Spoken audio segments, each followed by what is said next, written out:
everybody! It's time for Coyote and Crow. We are back, and I think this is session 5. If I've been counting, I don't know. I am Christina, she, her, or they, them pronouns, and I will be the story guide for Coyote and Crow today. We are GGCRPG. I may have not said that part.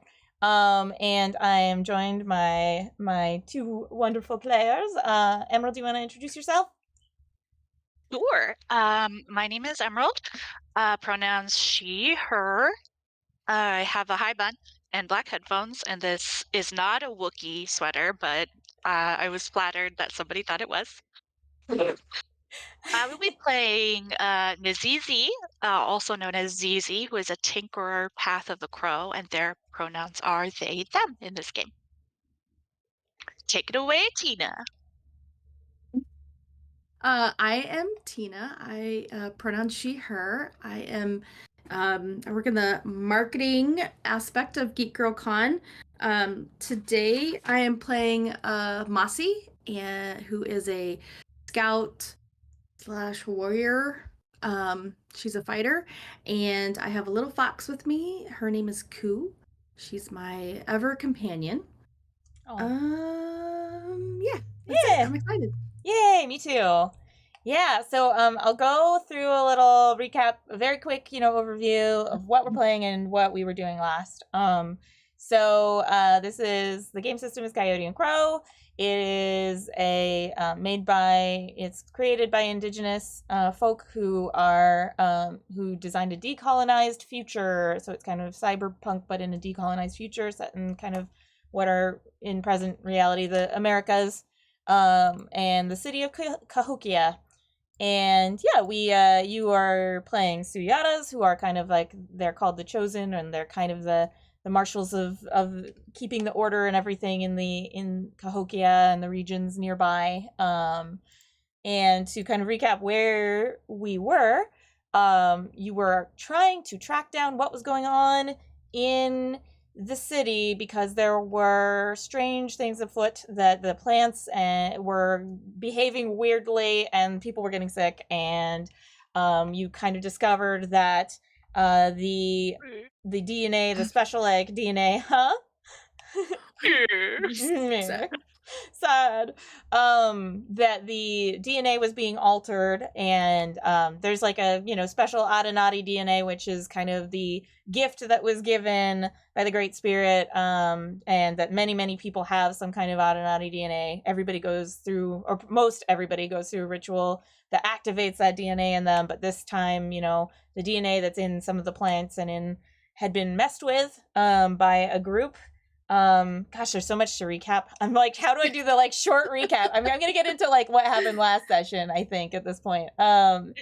Which is, let me find my little recap notes here of my many tabs.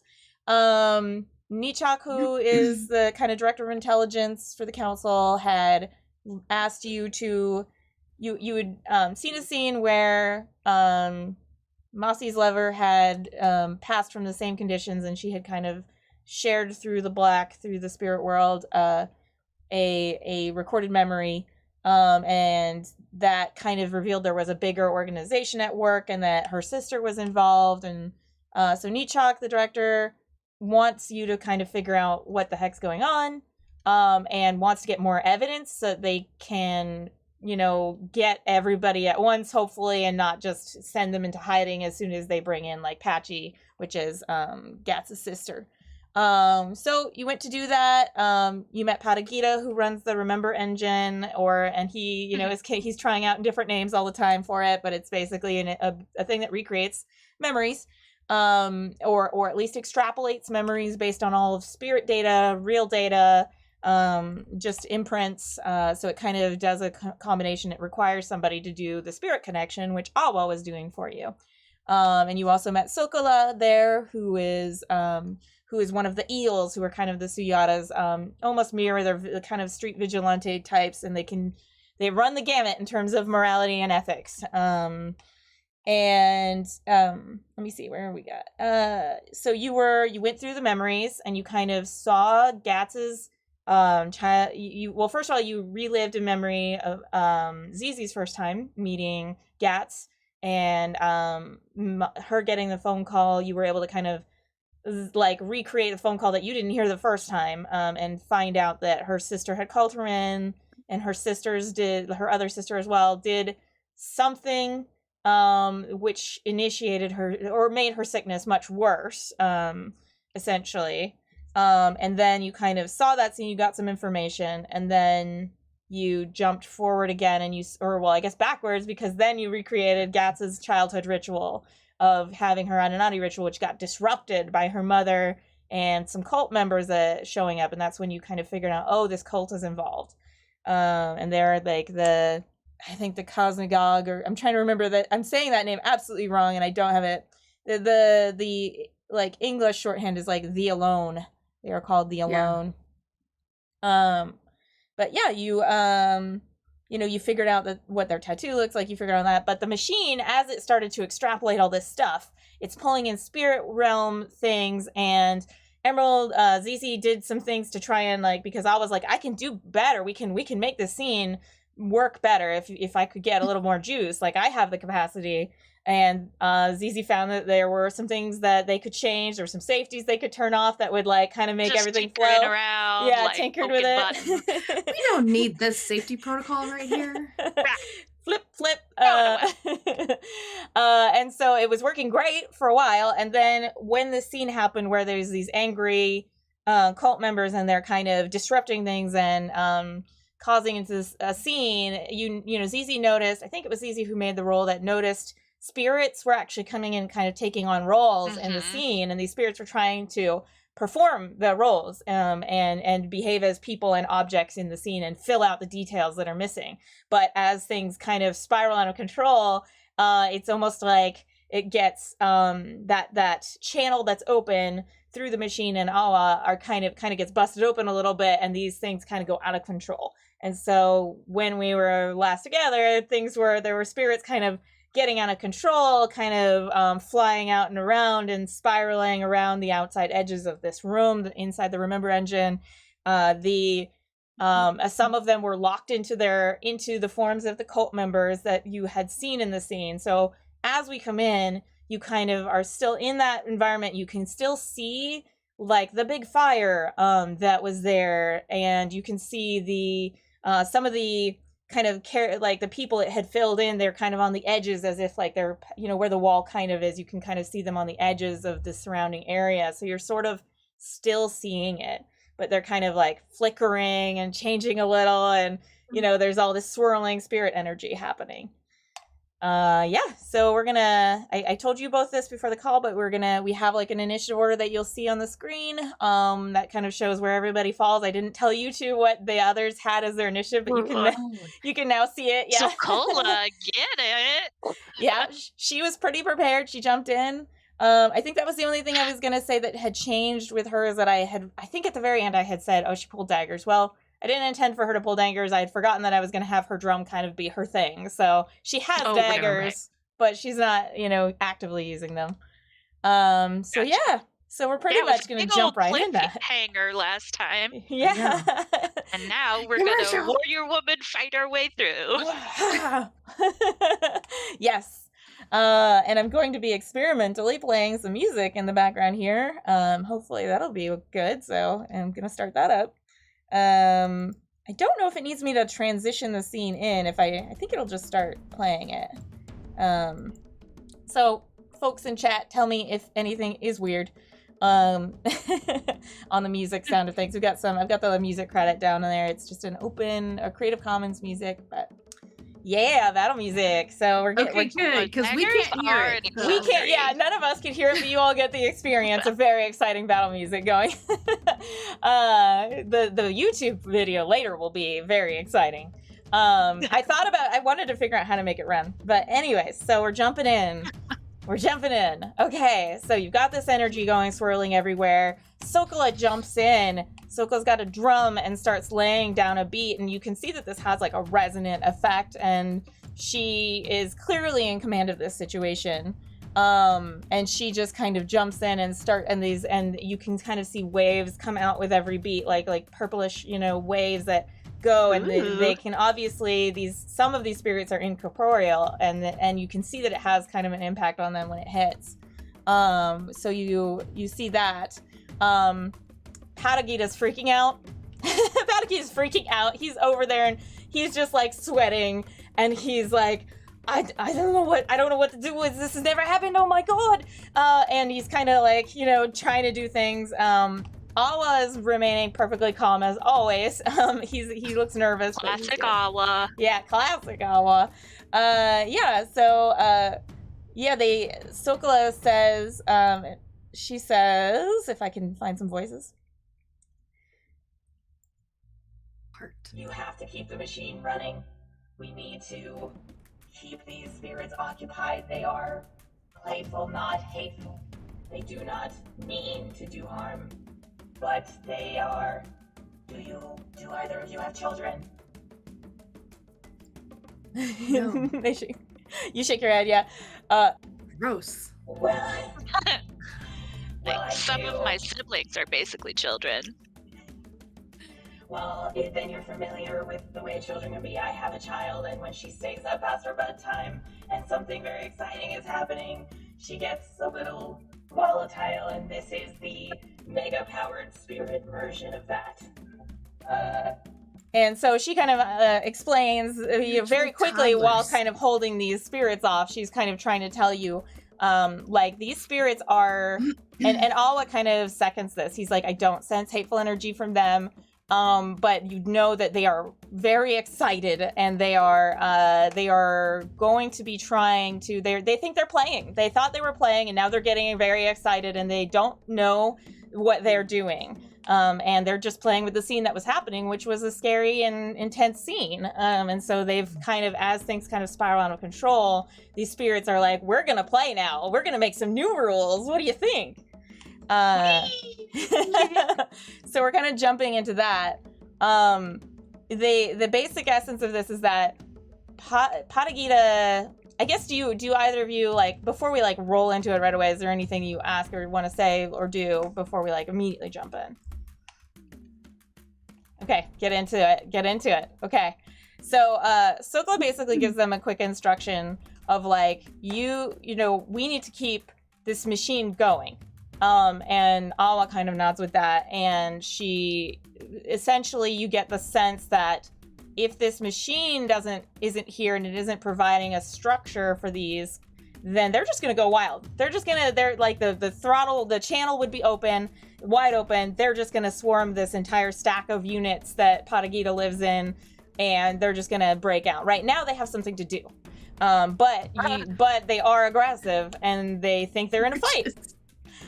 Yeah, they're playing Calvin Ball without a safe word, as Do the Dove says. Excellent. That's exactly it. Whatever. Yeah. So Sokola goes first.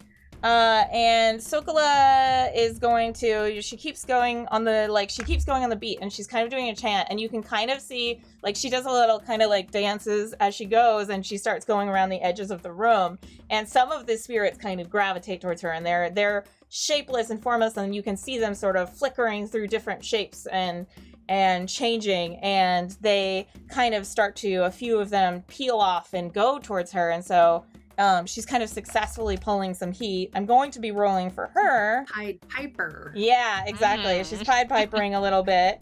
And maybe Zizi is also starting to go over there, like, ooh, you're just like it. That's why you go a little later in the initiative order, because at first you're just like, yeah, this is good. I'm just like super into the beat.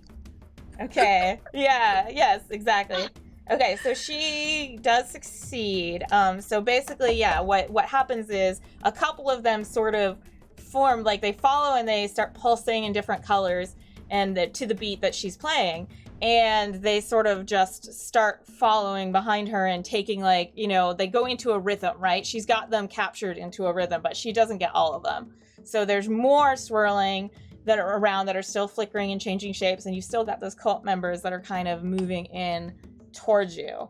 And at that point, that's gonna be Masi and the spirits in initiative Do order. I look this way?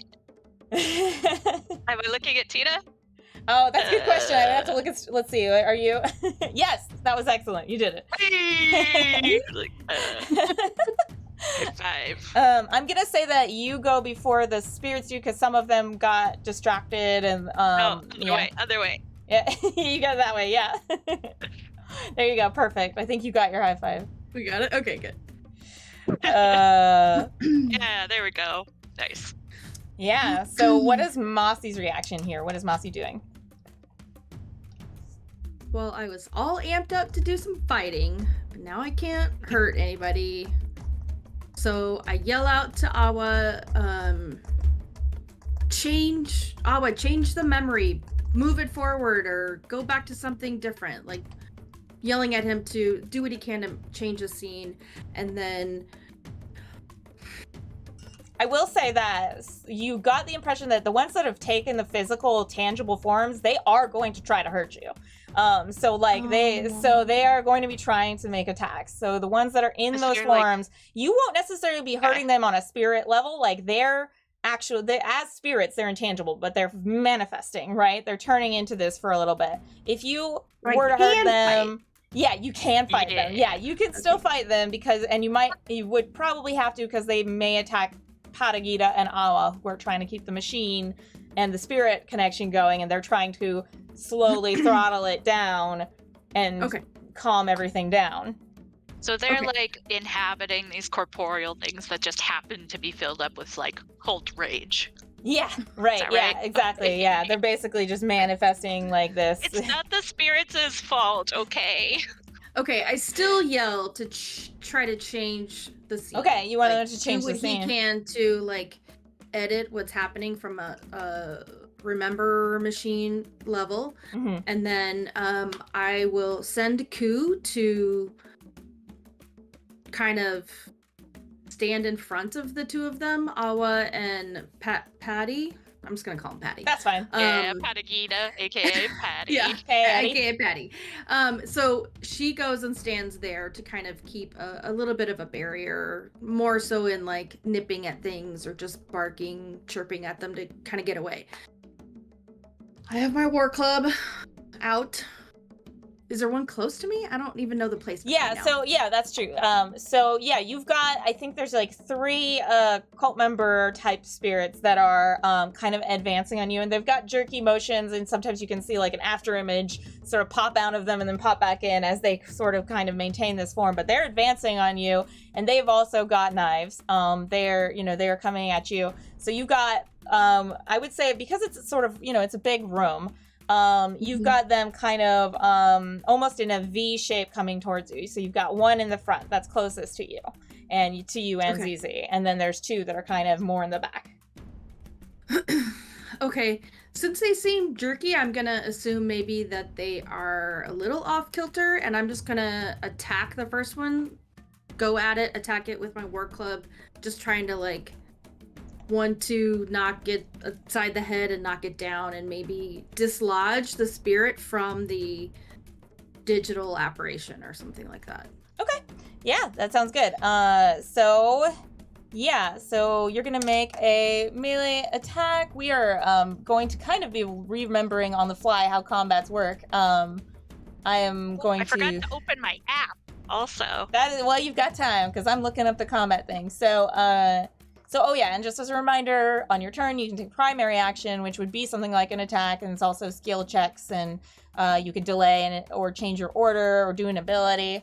So I'm going to set a success number, and you're going to roll your check, and that's going to include bonuses from your club. I think you roll 3 extra dice with the war club, which is wild. Which is why I picked it. Yeah, I believe it. Yeah, and it was my second weapon. Yeah, and if you crit, which I don't fully remember what qualifies as a crit, if it's just any crit dice in your roll or if it's a certain number of them, but let's say if you crit and you get a success on the crit die, then that's going to count as a crit. So, and your success number in this case, typically successes are, I'm trying to remember if it was 8 or it was 8, right? I think is a default. Yeah, default's 8. Yeah, I'm gonna say for these guys, because they're not fully physical, I'm gonna say it's a 9. The success number's a little higher on the ones that are taking a physical form, because there's an element to them that is not fully there. So, you know, there might be a piece that your workup just kind of goes through. They might flicker or something. So yeah. And then what stat am I using to roll? How many dice? So +3 on the club, but then what's my base dice? I think it would be your melee attack, your melee weapons. Which is 2? Yeah, which is 2. Yeah, you don't have any ranks in that one, unfortunately. So yeah, you would still be, it's lucky that you've got a work club. Because yeah, that's I probably should have ranks. It's not something we talked about because over this time period I've been working on it, but that's true, yeah. We'll let that go for now. Okay. Well, I mean, if you would like time. Yeah. I was gonna say, I was thinking after this time, I would say it's pretty fair to say you would have leveled up and changed. So I think we'll talk about that after this session. Well, I have ideas already. Ooh. Okay, good. Okay, so I'm gonna roll 5. Excellent. Yeah, 5. If 9 is my success, I got none. Ooh. Okay. All right. Okay. It's gonna be tricky. It's tricky to hit these guys. Yeah. And they're so, too jerky. yeah. So it kind of jerks and flickers, and it's almost like for just a second, just the timing lines up, and you take it and you swing, and they just sort of blink, and it's like you're attacking a hologram. They just are not there for a second, and then they kind of recongeal and then are themselves again. I know, yeah, congeal. that's a word. But yeah, they kind of retake their form, and that one continues to advance. And so that's you, and then they go. Unfortunately, they're gonna take a hit on you. They're working with a knife, which I need to quickly double check that. The knife stat. I was gonna get all ready because I asked Emerald, what does Zizi have? And I should have been prepared for that one. But I did not pull that up in time. Let's find out what knife stats are, everybody. It's important for Zizi. And my search function has decided nope. Yeah, we decided I have like a bandolier of MacGyver-y type doodads and multi-tools, just like rubber bands and paper clips, but I also have 2 knives.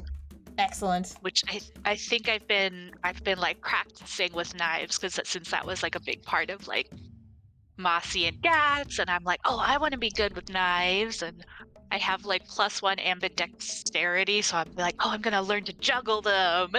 Excellent. Yeah, that makes sense. My internal justification about that. That makes sense. Yeah. Okay. So they have just kind of a basic knife because these cult members they're not like warriors or anything. So they basically have their own little cult knives, and they or the ones that the spirits have extrapolated they would have, right? These basic kind of knives that they've made.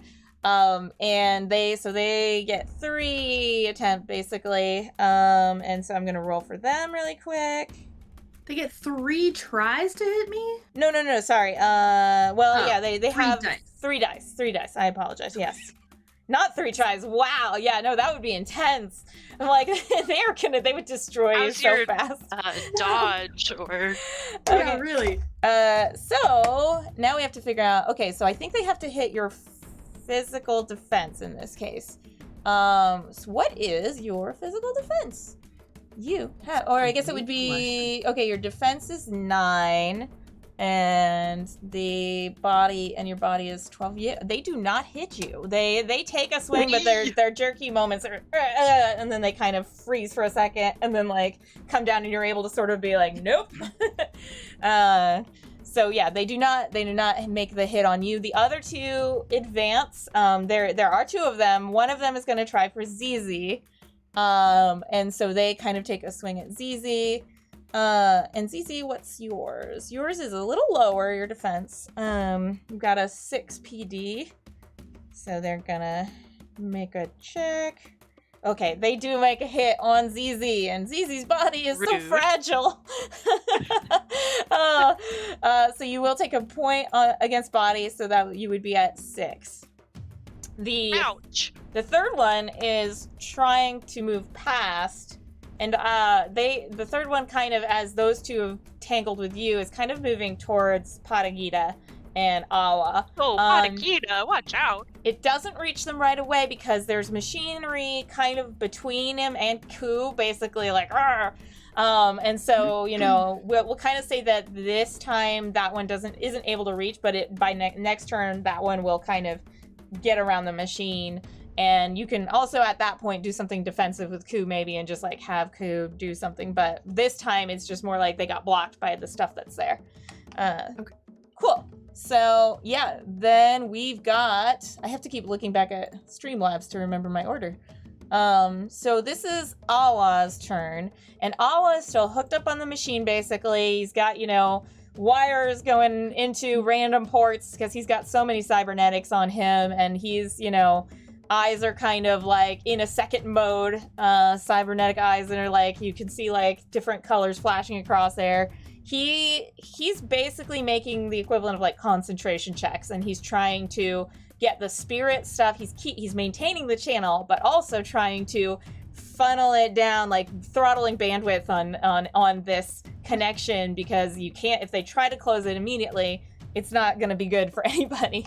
So Awa's kind of gonna, he's making basically a skill check. And yes, do the jump wires and random ports. Very spicy. Let's see. And he's... What's that? Do the jump says they made Zizi's blood come out. Yes. Yes.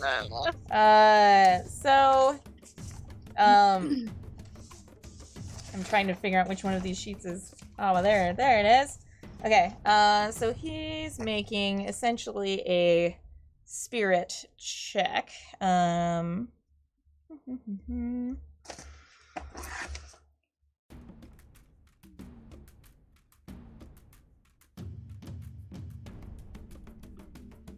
Actually, I'm going to say it's kind of a combination of... It's not exactly just a pure spirit check, because that isn't necessarily his strength, but he is doing a machine connection, so I'm going to say it's kind of like a combination check. Cybernetics. Yeah, basically a cybernetics check, yeah.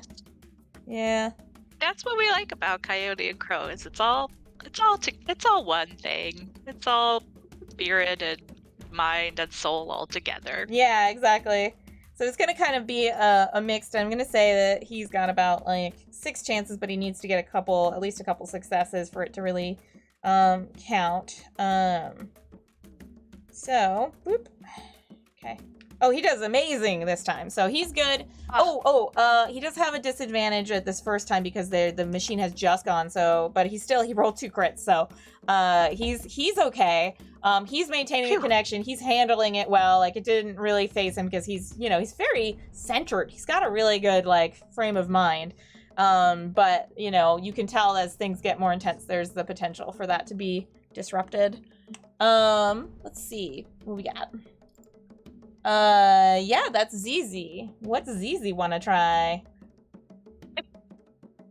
That's a great question. I think because Zizi is a little torn about if they should like try to attack the spirits, like with some juggling or something, or if they should try to like tinker with like the machinery and the dream and like try to get Awa like to transfer out of there successfully, or to like maybe if we end program they go away.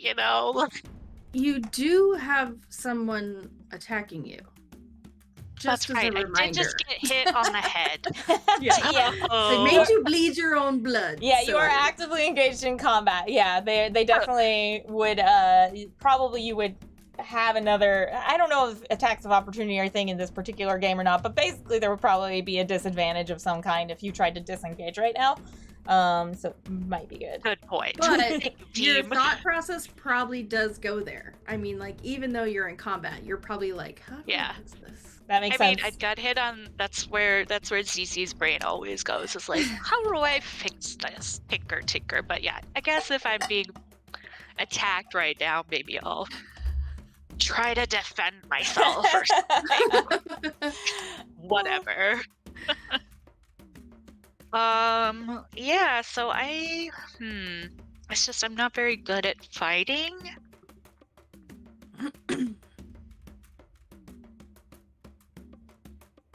What do I have? So they're physical, but also spiritual. Not physical. They're both. Yeah. They're like, this is what I'm getting. Yeah.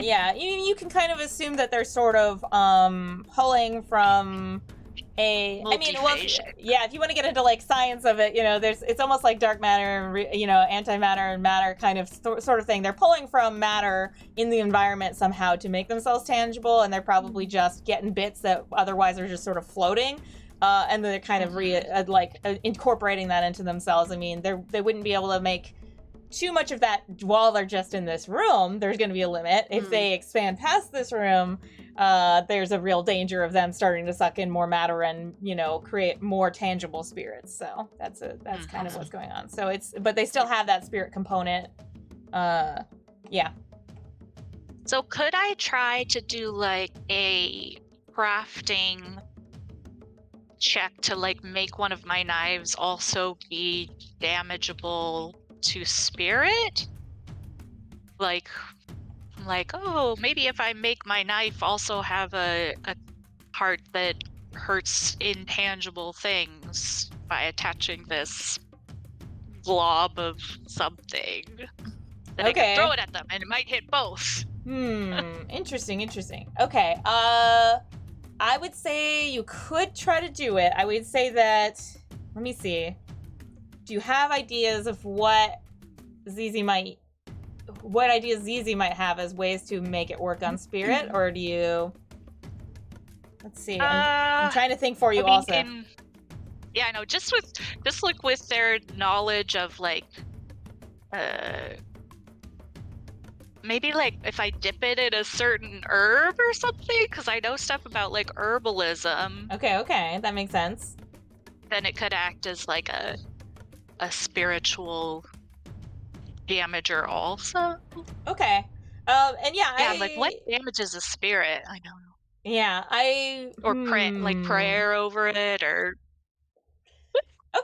Okay, yeah, I would say that this might be, let me see, rather than being, it could be a crafting check. It might be something where if you do it as a crafting check, you may, first of all, you're doing this while they're actively attacking you, so there may be a higher success number on that to do that. So rather than the default 8, I would say it would be increasing the success number. Or you could, let me see. Or should I just try to I don't know if I want to disengage, but I also don't want to get hit in the head and make my blood come out again. Don't you have some like sand or dirt in one of your pouches that you could like throw at them and in their eyes holes? In their face, so they're like, ah!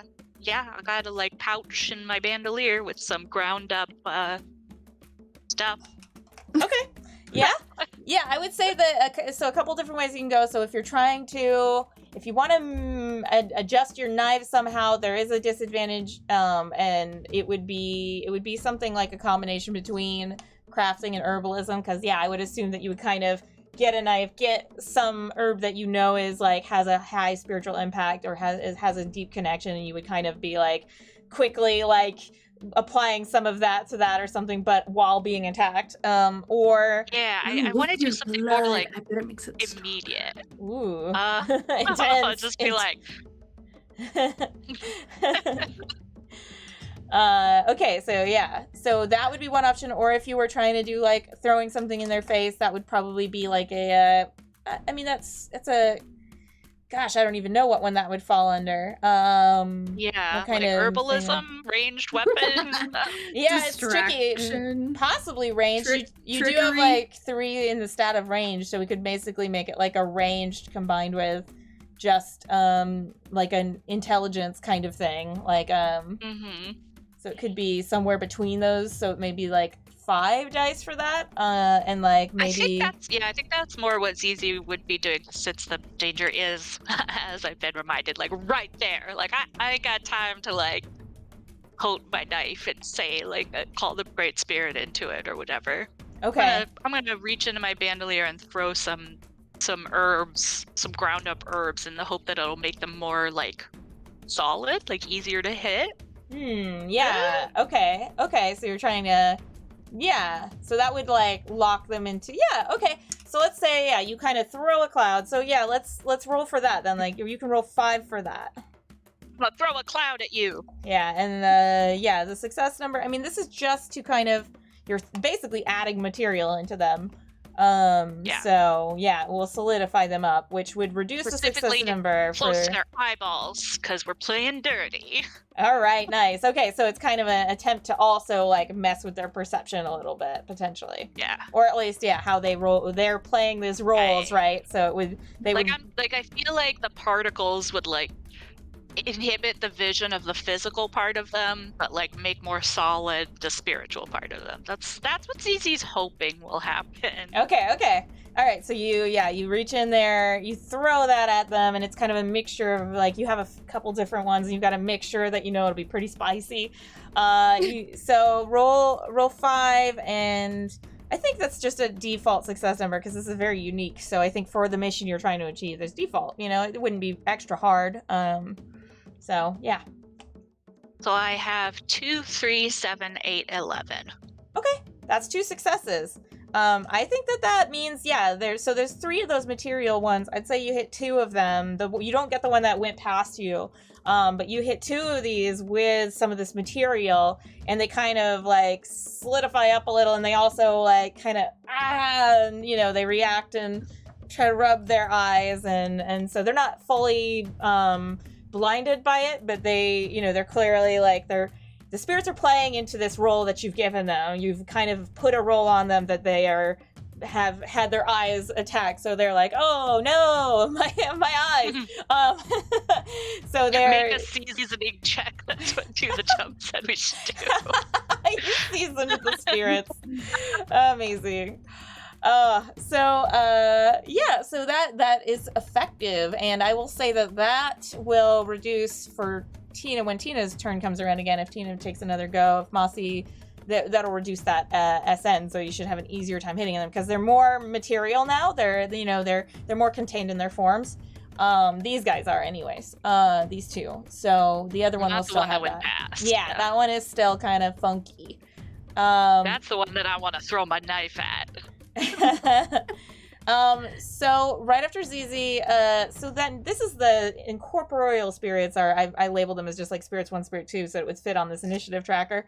The swirling spirits around the outside, they're just looking for some way to get all up in the mix, and they're agitated, and they're, in their natural forms. You start seeing a few of them are kind of in, like, you see creatures with multiple wings and, multiple eyes. You see creatures that are, almost humanoid, but have, like, weird joints. You see weird spirit combinations. They're kind of, like, they come out of the cloud of spirits, and you see them for a second, and they go back into the cloud. And so these are happening around you, and they are gonna basically do whatever weird wild things that they're gonna do. So this round, this is a random pick. This is not the set of spirits that Sakola has been Pied Pipering. This is a different set. Well, it's basically, so she's almost every turn she's kind of siphoning some of those off, so she's pulling some of that heat, but not all of them are engaged. Group. Yeah, but it's sort of in the same group, but she's pulling some of the heat off of that and taking down the number, but them being incorporeal. There's still some there, not. Yeah, exactly. So they're kind of phasing in and out a little bit. They're still kind of in this scene.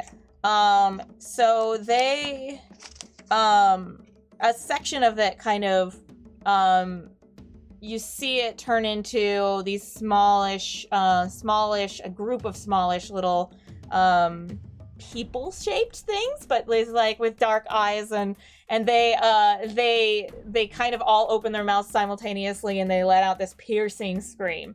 And this scream is just like, it's really intense, and it basically is an attack on your consciousness to an extent. So this kind of roll. You'll both be rolling. Everybody in hearing distance will be rolling to see if that like affects their perception and does so. Go ahead and we're gonna say that that's a mind defense.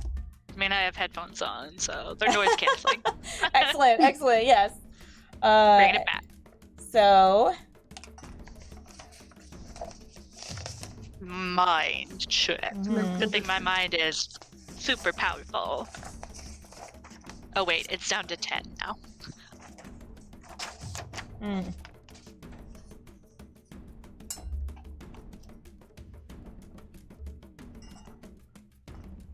Okay, I'm gonna also so what are yours? I think mine shows 5. Okay. So you would roll 5 of them, and we'll just use a default SN for that. So, tell me how many successes you get of 8 or more. 5. Oh, all of them are above 8? Nice, okay. 8 or above, yeah. Dang, all right. And Zizi? Mind is strong with this one. Do you have, how many do you have on mind defense? Is that the MD? Is that what that stands for? Mind Yeah, defense? yep, that should be it, yeah. Cool. I have 8. You have 8, nice. You have a lot of dice to roll, so tell me how many successes you get that are 8 or above. Short. 1, 2, 3, 4. And one of them's a 12, if that's relevant. Okay, you get 4 successes. Okay. Okay. So for you,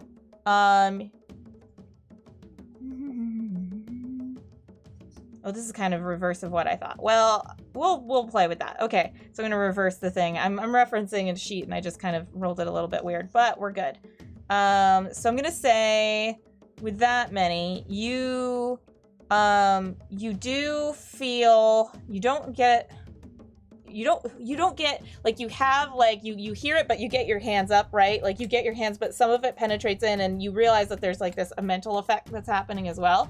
Masi is just like basically mentally and emotionally just rejects it, right? I mean, Masi is like, no, I'm not. This is not happening. I refuse. Screaming just bounces off Masi. Yeah, well, like you both go to cover your ears, and but the scream is like, this is happening on multiple kinds of levels, and so there's an effect that's happening besides us. You manage to like stifle the effect. Both of you stifle the effect that would cause you to be deafened, but there is an effect of basically. It's just incredibly distracting, and it's just it occupies a part of your mind, right? And so there's this little edge of fear and panic that happens there that will make it so you'll need to roll this is basically a disadvantage in a way of your next check. You'll have to succeed at a roll, so roll a mind check. Zizi specifically, roll a mind check to try and overcome this like heavy distraction and this fear edge that's happening. And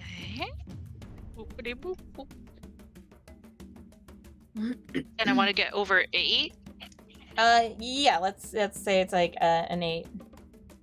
I have 3 over 8 and 2 1s. Ooh, okay, so the 1s reduce your successes by 1 each, I believe, but then you still have, so I have one success. Okay. All right, I'm gonna say with this one, any success will count. So you kind of overcome that, so it will not give you any disadvantages on your next one. Patagita and Awa and Sokola, I guess she's got the drum going. She's got her mask, which has built-in technology on it. Awa also has some extra bonuses against this kind of thing. Patagita is flipping out. Patagita is like, and he like panics. He's still trying to do stuff. He's still trying to do stuff, but he is definitely at a disadvantage. So he's going to have a disadvantage on his check. I should probably help Patagita. So, so he cowers a little bit and like is, and his, he's next in the initiative order, and after this happens, like he yells to Masi, like, what scene do you want me to make? What do? I don't even know what to. I could just type in some stuff. he tries to like start changing. You can say something if you want. You can give a suggestion, or he's just gonna like input some stuff and try to change happy. Something happier. Yeah. I probably start swearing at him and telling him to, like, Sekolah says they're children. Make it a meadow with flowers and butterflies. I don't care. Okay, all right. So he's got a disadvantage on it. Let me see. He's gonna be difficulty 9. And I'm envisioning, because we're still in Gatz's memory, the meadow outside of our home. Okay, that's good to know. So that's where I'm like, hey, if we're pulling from Gatz's stuff, like, let's put kids in the meadow. Back to there, right? Okay. Like we were already there earlier in this memory, so okay. Hopefully the data is still. Okay, so It's a rewind sound.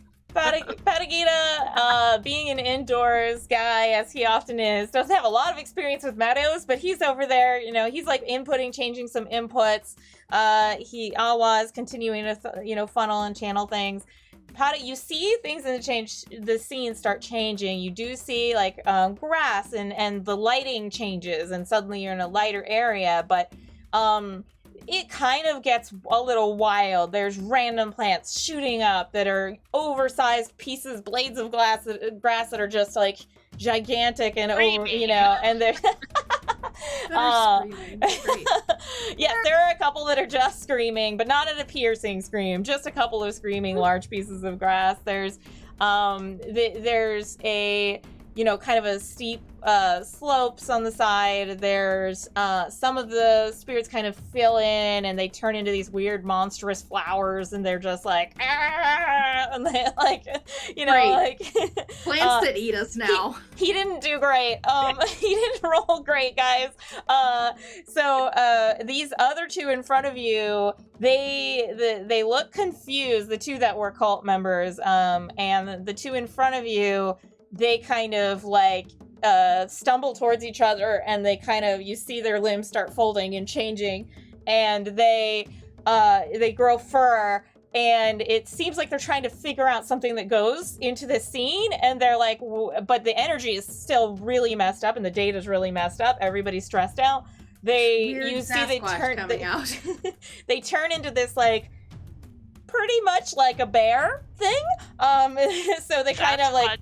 They join together, and they, their limbs come down, and they turn into this weird bear-type cryptid creature that's in front of you. So there's one less enemy, but it's a big one. Wait, they combined into one cryptid-type furry creature? Yes, the two of them, their bodies kind of mesh and join, and they become this one big creature. The other cult member is really focused on its job that it had, and it doesn't change. It doesn't get affected by this. And it keeps going. It's still over there, boy. although it does look confused. It like kind of looks back and it's just like, just keep it on. You see like it shift a little bit. You see a little grass come out of the side of its face, and a little bit of like, and it looks, but it's still like, no, I'm still supposed to do this, and it's coming at Patagita. Oh boy. Better go help him. So, top of the order, Sekolah comes, it comes back to Sekolah. Sekolah is also adjusting and changes the tune that, kind of the beat that she's laying down, and kind of starts to bring it into like a rhythmic kind of soothing kind of beat. Like she's trying to play along with this like scene that you're creating, and she's trying to, as if she was almost, she's almost creating. Yeah. She's going with the scene, and she, chanting things, and it's like, you just kind of hear her, saying like, she's trying to basically, it's like she's trying to soothe children in some ways, but they're still spirits, so she's kind of like, one with the plants, we become one with the plants. We are one with the nature, and we all join together, and she kind of just is continuing to like tell them a story, and they're kind of, they sort of turn into, the ones that are already with her sort of manifest elements of plants in the scene, and they're kind of like sprouting little leaves and flowers off of them, and tended greenish, bluish tones to match the scene a little bit. And so she's sort of reinforcing what you're doing. A few more get siphoned off. Or I guess actually I'm gonna check that. That was a roll. That's a roll. That's a roll. That's a roll. Yeah, no, actually she does great. She's got them. So she pulls a few more out of that, and you see that it does diminish a little bit, but at the same time, like, you know, Patagita definitely didn't get this scene under control. So they're still like, they're the ones that are still kind of swirling get a little bigger and a little more agitated, and they're kind of flashing a little. Like, so you're not sure what they may do on their next round, but they're agitated because the rules are changing and it doesn't make any sense right now. Oh, that's hard. It's hard. It's understandable. Tough. Yeah, we're very empathetic with these spirits. It's rough when you don't know the rules of the situation. Yeah. And you're just trying to. They're just up past their spirit bedtime. Oh, poor things. Yeah. Okay, cool. So yeah, that's Sokola, and that brings it back to Masi. You've got this big bear cryptid thing now, kind of rearing down on you. And it's more solid. You're welcome. Yeah. Question mark. So the revised enemy is within attack range of me, or would I have to go to it? I would say that it's medium range within range of you. I mean, but you can take a move action as kind of your secondary action, and so you could move to it and then do an attack if you want. Okay, if it's not within immediate attack range, like I'd have to move to it to attack it, I'm actually gonna take my bow and arrow and turn and shoot the one that's going to Patty. Okay. All right, that makes sense. And that one still has a success number of 9. So you will still. Okay, but I get to roll like 12 dice. Oh, hell yeah.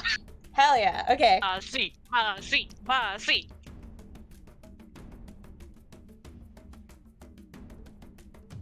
Okay, I got 1, 2, 3, 4, 5 successes. Okay. I thought you were reading your dice numbers, and I was like, did you just get all the numbers? I got a 1, 2, 3, 4, 5, 6, 7, 8, 9, 10. 7, 8, 9, 10, 11, 12. Yes. Damages. I need to remember damage, how that's gonna work. Okay, number of successes indicates damage. Okay, and you said 5? 5 successes, okay. yeah. Okay. All right. That one gets like definitely fully stopped in its tracks because, you know, it gets thunk like a couple of arrows in the back, and it kind of seizes up, and you were solid enough. Huh? Yes. I forget, is 12 a crit? Yes. Okay, so I have 1 crit. So hold on, let me roll that. Yeah, do you get no success for that one? Which is another 12. Heck yeah! Do I get to roll again? I don't think they cascade. If I remember correctly, I think it's just. It's like you keep rolling 12s. 4 regular, 1 crit, and then so that crit was successful. Nice. Okay, so yeah, we'll call that a 6 then, because you got another bonus score on them.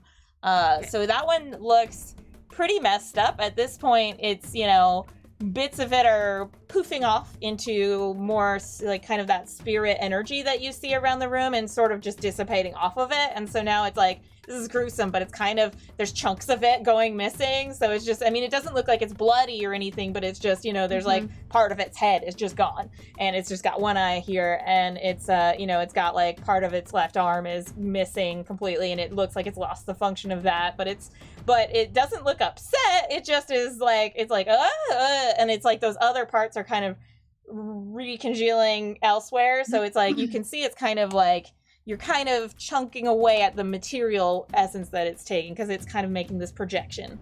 So yeah, you're taking pieces out of that one. It looks pretty messed up. I will say that one's messed up. Yeah, so that's that one. And then the only other thing I would do would be to just tell Ku to concentrate on that guy. Okay, that makes sense. Okay, so Ku is focused on that. Does Ku want to make an attack? Or do you want Ku to sort of be reacting, like more like delay your action, react to if it does anything? Okay. Yeah, no attacks from her right now. Okay, it's just like, instead of keeping a wide area of awareness, she's focusing on. That makes sense. She's she's focused on that, and she's got I kind of rolled up for her. She's got a dodge and bite, so she's got some things she can do also if it comes to it. Okay. Yeah, cool. I think that's my turn. Awesome. Okay. So this one, it's been the one that you just hit. It's very staggered, and I would say that it still kind of makes its way. It starts to stumble past Ku. Ku makes a bite attack because it's trying to get around Ku to get to Patagita. It already focused on Patagita. It's trying to get there. It had made a decision. It's sticking with it. So it tries to do that, and Ku makes a unarmed attack. Now, okay, Ku does well. So Ku gets a bite on it, and she doesn't quite finish it off, but she basically is able to kind of like protect Patagita for a little bit longer. So her bite attack lands, she takes a couple more hits on it, and it basically just engages it, and it starts to disincorporate again more, and that one is looking like it won't be a problem much longer. Most of its spirit form is like, you see it's like a shadow of itself that's moved behind the other one, and it's like kind of like it doesn't know what to do. It's just sort of there behind it. But yeah, that one's gonna be okay. Now the big giant bear creature, the bear cryptid in front of you, it kind of continues to, you still see it shifting and trying to decide. Its claws grow longer. Then it gets a little shorter and then a bigger. It's changing form a little bit, but it does like lunge. It makes a kind of a lunge attack. I would say that I'm trying to decide. I think the one who landed an attack was Zizi, who actually like hit it with the thing, but I think that it would go for Masi because Masi just exposed her back. So Masi turned away, and the bear is like, oh, prey, or this cryptid, bear thing is kind of like, I'm gonna get you. So I'm gonna say that that's kind of what that one's doing. And it's got, now unfortunately this one's got a bitter attack. Okay. And your physical defense was 9? Or wait, 9. No. Yeah, 9. Okay. So it makes oof. oof. That's not a good sound. That's not a good sound, Christina. I know, I'm so sorry. It does land 4 hits. So you will take 4 damage. Do we have a blurb that's an oof? Yeah, I think we do, yeah. Doing it. Yeah. Ooh, there you go.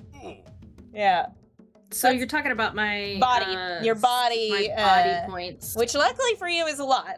You have 12, so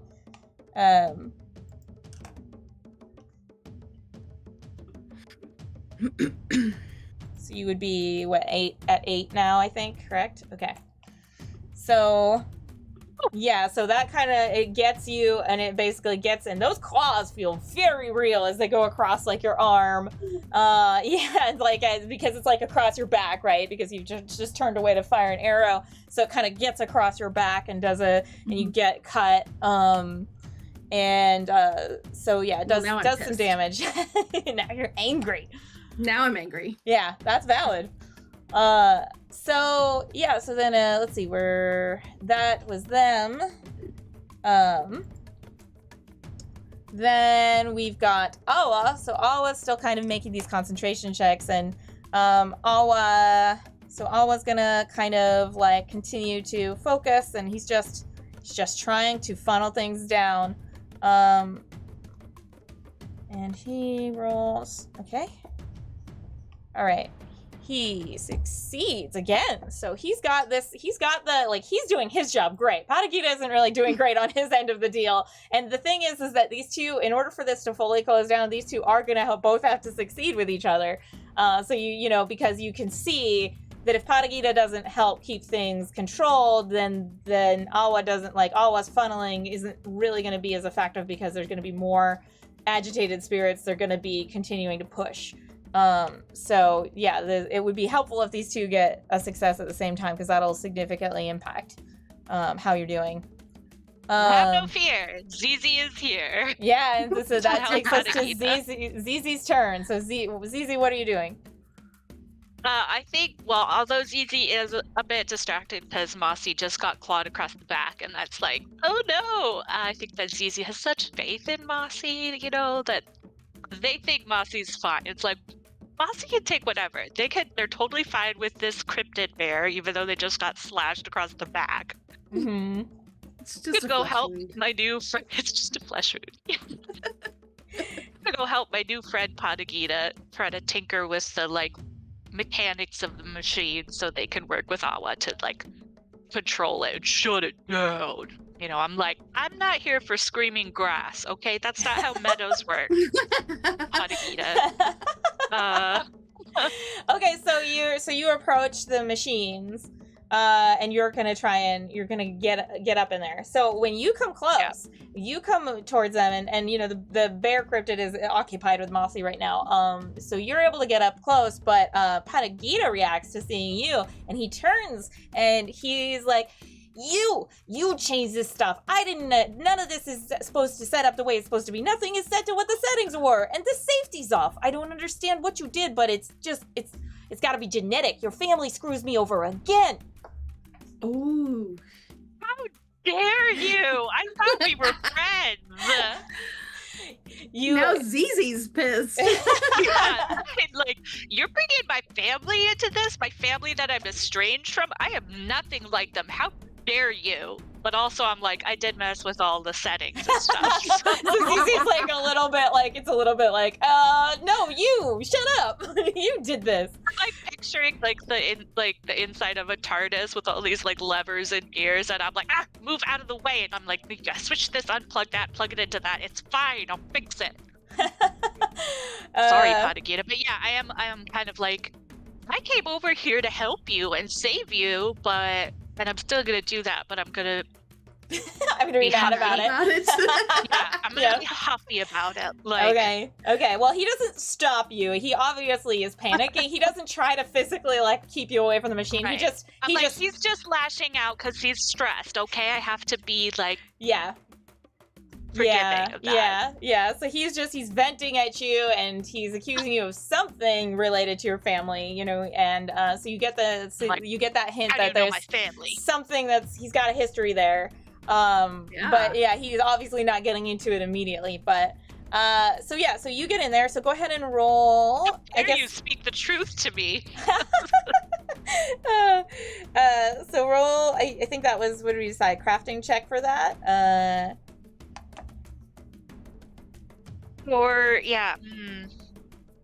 Is the machine cybernetic? I don't know. Actually, cybernetics? it is a computer-based machine. Right. So I'm gonna say this might actually be I keep doing this, but a weird combination of your crafting and your computer, because you are tinkering for sure, but you're also working with a computer. So I'm gonna, I do keep house ruling things to some extent. What's here? You've got computers 4. And crafting is 7. Cybernetics is 6. Did I say Cybernetics though is on the person? Did I say that? Isn't the whole thing connected to Awa? Oh, he's connected to it though. Yeah. Right. So he's sort of working as he's almost like an accessory to it, because he's in the way that if you had a Wi-Fi receiver kind of plugged into a computer, that's him right now. He's basically the spiritual Wi-Fi receiver plugged into this big machine and big computer. Whereas the stuff that Patagita is doing is basically the artificial intelligence program and the software and, kind of that stuff. Yeah, so he's on that side. And then what you're getting into is, I assume you're kind of helping get some of the settings set, and you're working on the machine itself and resetting some of your safety settings back, and taking off that paper clip and attaching this wire with gum to that thing. Yeah, so I'm gonna say it's kind of somewhere between your computers and your crafting skill. You've passed your check against the scream earlier, right? You defended against it successfully. Okay, So let's make it like a 6 then. Like, so 1 less than your crafting would be, but still pretty good. I'm doing some crafting, but yeah, gotcha. Yeah, no, I mean, it's, yeah, so it's like, Ooh. it's a combination of computers and crafting is, so I'm putting it in a middle score there. I like that. Computer craft. Computer craft, yeah. Is it 8 that I'm trying to beat? Yeah, so, let me see, for this particular action, yeah, I would say 8, default number. I have 8 and a 12, and the 12 rolled an 11. Ooh, So I have 3 3 successes. Okay. Yeah, I'm gonna say that nice. Yeah, so like you flipped back some settings that you changed earlier. You plugged something else in, you move this wire over there. Patagita's kind of eyeing you, but he's not saying anything, and he's like kind of nodding occasionally against his better judgment, like, yeah, that looks right. Mm-hmm. Yep. Yeah. Okay. We're working together, but we're puffy about it. Yeah, side-eyeing each other a lot. Yeah. And so you do that, and yeah, as you do that, you start to see things kind of like, you do see that some of the, there were still some of these spirits that were trying to fill in roles, like I said, like the screaming grass, the giant oversized screaming grass. It's just, like, listen, Patagita, have you ever seen a meadow? Like, I'm worried. Go touch grass. It's not We're gonna gonna have a this picnic one. later after you apologize about bringing up my family. Yeah, we're gonna have a picnic after you apologize. Excellent, I love this. Apology picnic. Yeah, he's like, hey, I didn't, I just put in an input, and I'm putting in some settings, and it's basing it. Some of it's coming from all of you and what you've seen and the data that you bring to the table, so it's not just me, okay? I can't remember how to do Patagita's voice anymore, but there you go. That was pretty good. Okay, That's cool. I think that's right. Okay, awesome. It was some weird Brooklynish. It's kind of Brooklynish, except I haven't really been to Brooklyn, so. Yeah, so he's kind of, you see, what the physical effect you see is that some of those things, they adjust, right? Like, those guys shrink, they're not giant screaming grass, they're just normal, like, they're kind of tall grass, but they're, like, normal meadow grass. They're still screaming, but very small. Just, those ones are still there, but these forms are more consistent, and the roles they're taking on are more consistent. Some of those weird, gross plants that are there are kind of turning into, they're large, they're kind of jungly, but they're not as like weird and monstrous as they were. So things in the scene are stabilizing. You see a little creek kind of appears, like you're filling in these details. So yeah, that stabilizes things. Does it affect the cryptid? Oh yeah, that's a good point. I would say that it shrinks. Yeah, it does affect it. It shrinks in size and becomes a little more like a bear, like a more of a regular like bear that hangs around the edges of campgrounds. I don't know if you've run into one of those, but is that no? Only me? Is it just me? Oh, that's normal? Okay, no. Around here, I've had a couple like nearby bear encounters, and they tend to be very like yeah, they're sort of like, I'm doing my thing, could you do your thing?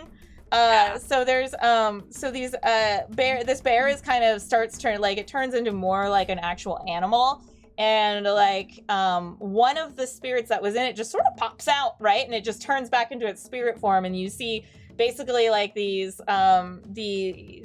this very large kind of almost butterfly type spirit kind of pop out, and sort of it kind of floats away and just kind of flaps its pretty celestial little wings and flies off. Like, it seems like it's like, I did my thing, I'm gonna take off. There's only room for one of us spirits in this here bar. And so there's kind of just one spirit behind the wheel of this bear, and it looks like it doesn't look as aggressive anymore, but it's still more like mother bear kind of like it still wants to be in a fight with you, but a little less intense, little less like a monster predator. So that does affect that.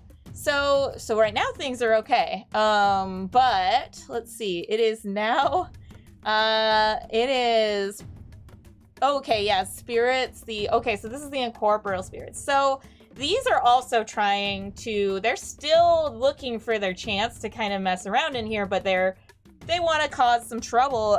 So what happens is they swirl again, and they kind of, they switch into a few different shapes, like they turn into a book or they turn into a lamp, and they think about that, and they're like, no, that's nothing. That's not the scene. And then they kind of like, some of them all kind of gather together, and they roll over the top, and they kind of turn into this like storm cloud. They all join together into a storm cloud above you, and a dark storm cloud.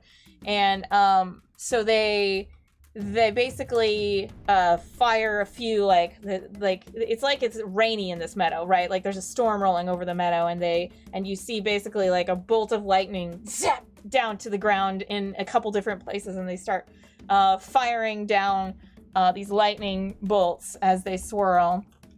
And there's there's kind of this rain kind of coming down. Most of it's like, you can see it. It looks like you're being hit by drops, but it's just poofing away into nothing as it touches you. You don't feel it on your skin.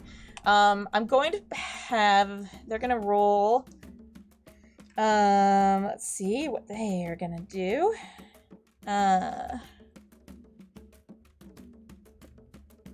They're doing a roll. So these like 4 different bolts come down. Okay. A couple of them just fire wildly, and the other ones, oops. Oh, thank goodness, dropping my phone on my keyboard did not do anything horrible to everything that we've got set up here. Our delicate, fragile balance of Streamlabs and Discord. A couple of these zaps come down. I'm gonna have you both basically, let's make that kind of like an agility dodge type of roll, like whether or not these bolts hit you, the two of you, whether or not that's gonna get you. Yes, Do the Jump says you're getting spirit damp. 4, 5, 9. Oh shoot! Wait, what am I rolling? Sorry, I was trying to figure out how my walk the black worked. Agility? Oh yeah. Yes, agility. Got a 9? Mm-hmm. Cool.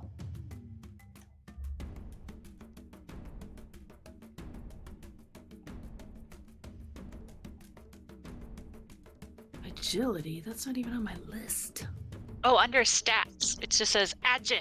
Yeah, I'm having you basically roll a pure stat roll for this one for got it. Just a chance, like the chance of it hitting you, essentially. And then what's the winning one? So it'll still be a default number. It's gonna be 8, and just tell me how many successes you get. 1, 2, 3, 4.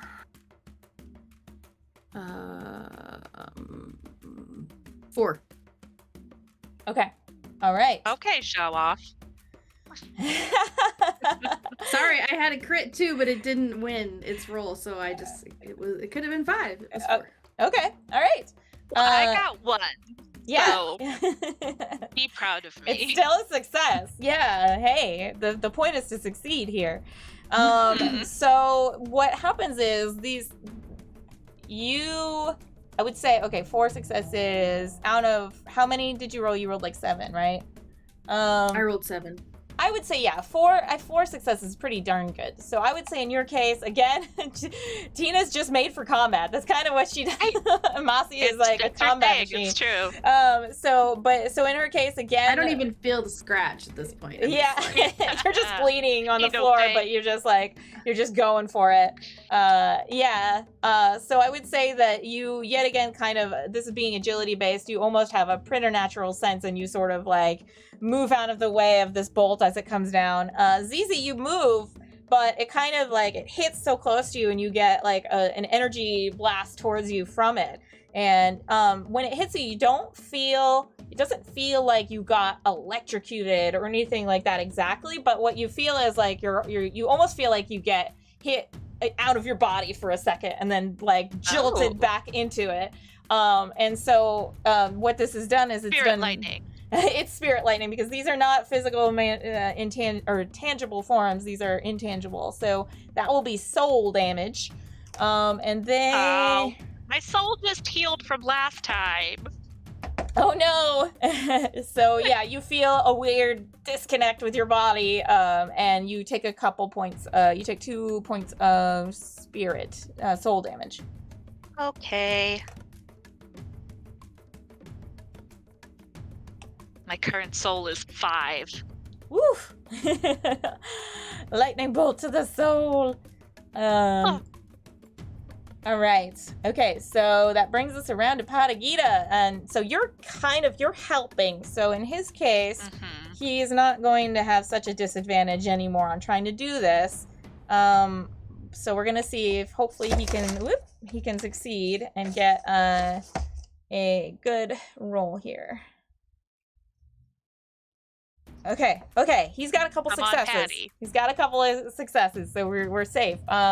So yeah, this time, because both Awa managed to keep everything under control, and he's almost vibrating with spiritual energy over in the seat where he is, and Patagita is, even though he's pissed off about it, he's doing better with Zizi there, and maybe there's a little bit of ego involved. He's like, I'm not gonna let them show me up. They're not that special, so he's feeling competitive, and it's his machine, so he's really gotta up his game. Yeah. So he's like, well, I'll change this setting, and so he kind of does that, and it adds some more elements to the scene, and it kind of there's it becomes he adds a little, he's feeling cute, so he adds a little music track in the background. There's some little flute music that's really gentle in the background that's adding to Sokola.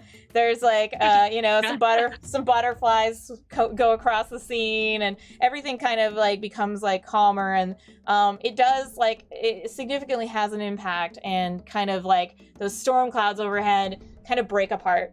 So these spirits are kind of and a few of them kind of drift around, and some of them kind of seem like they're kind of lost for what to do. They're like, oh, well, this game isn't as exciting, right?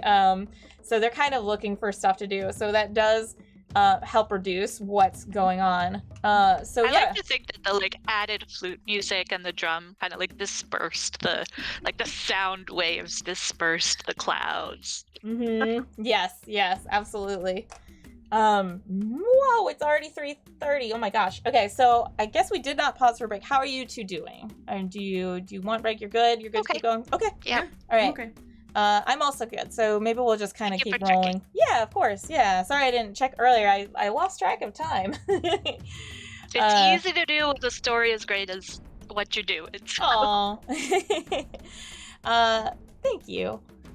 So those clouds broke apart. Some of the spirits kind of came down, and now Sokola sees that opportunity, and so she sort of brings her little her chant and her music towards them, and she moves towards them, and they sort of drift in and swirl around her, and she kind of adds some lullaby component, and it's you can think of it, she's basically doing this a parent or a sibling or something, or a caretaker playing with children and trying to be get them calm for they want to play, so she's trying to give them a game to play, but she's also trying to chill their shit out a little bit. So she's slowing her beat down, and she's having them do, she's doing motions as she goes, and it would be a fun game if we all just went to sleep. Yeah.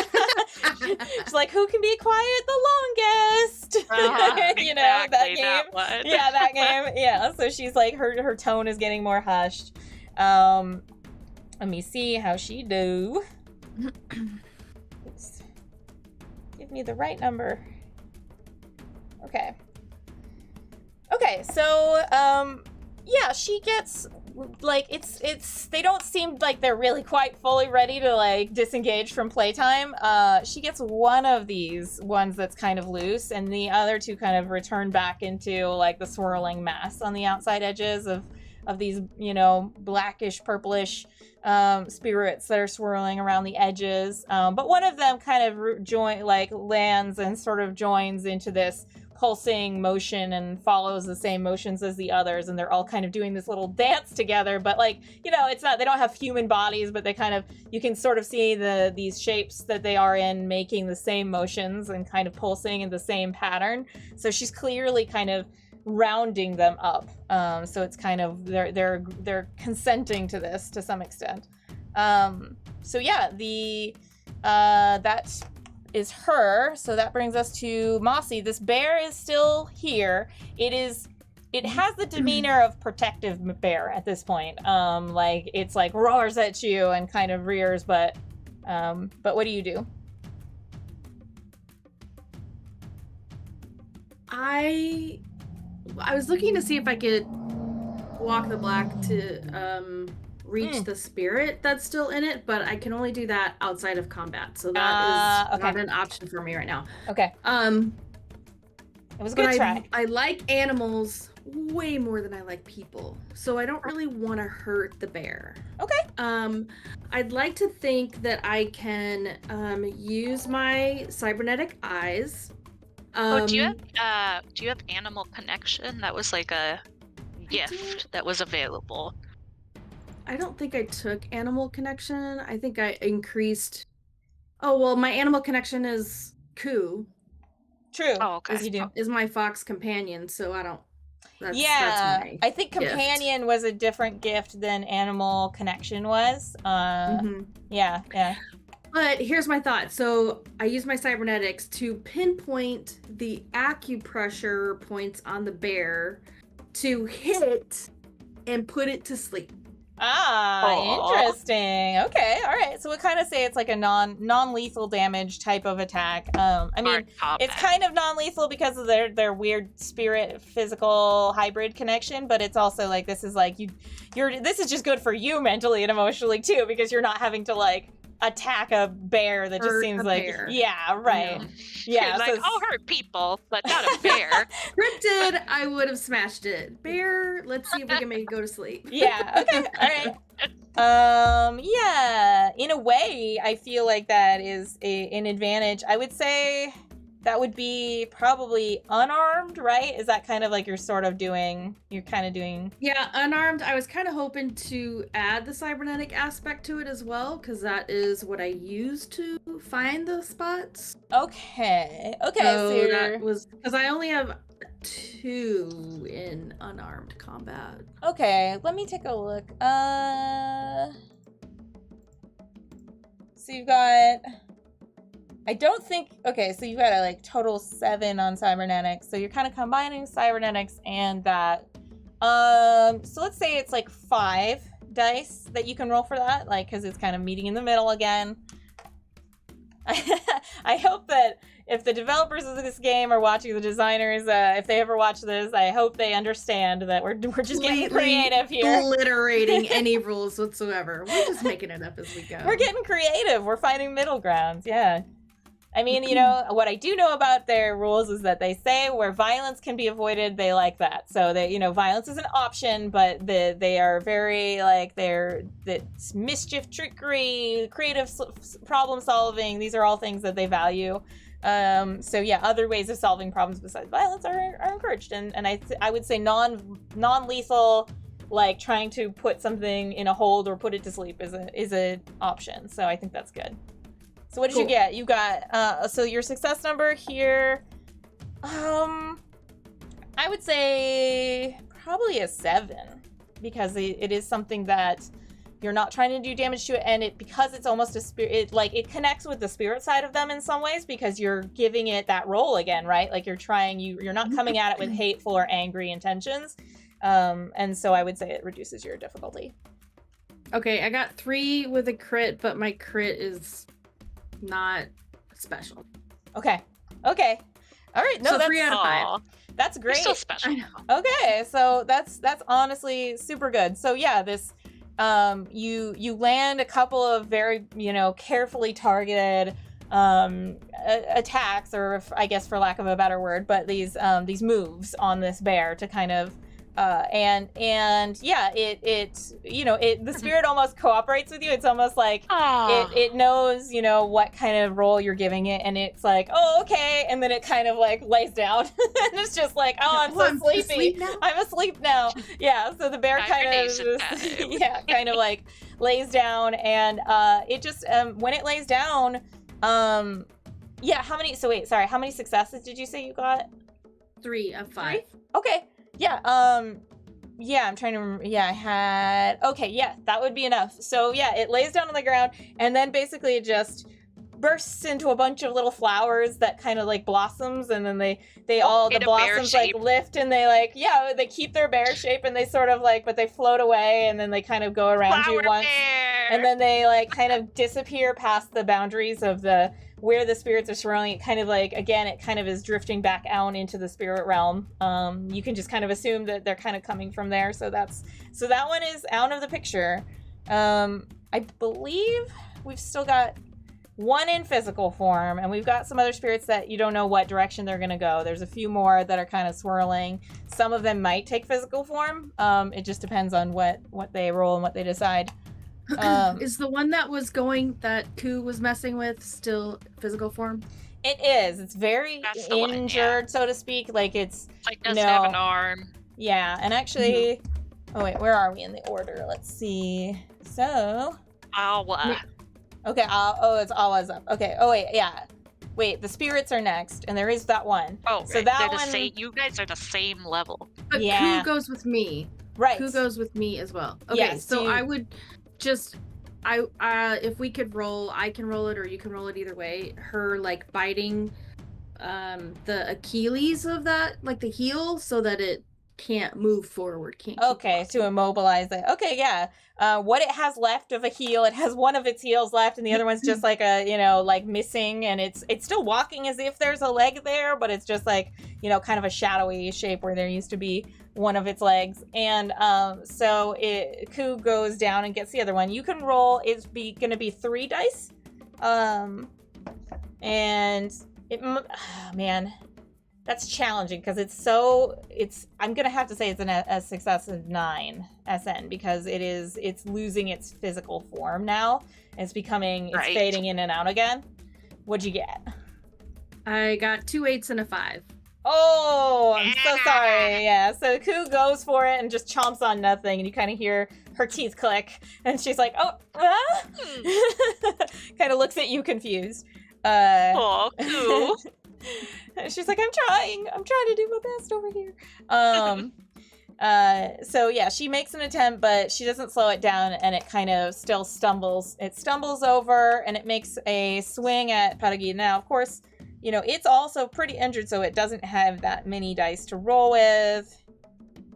But unfortunately, Patagita being distracted, it does land a hit on Patagita. So, it kind of brings down what is the vestiges of its little knife object and kind of brings that down on him.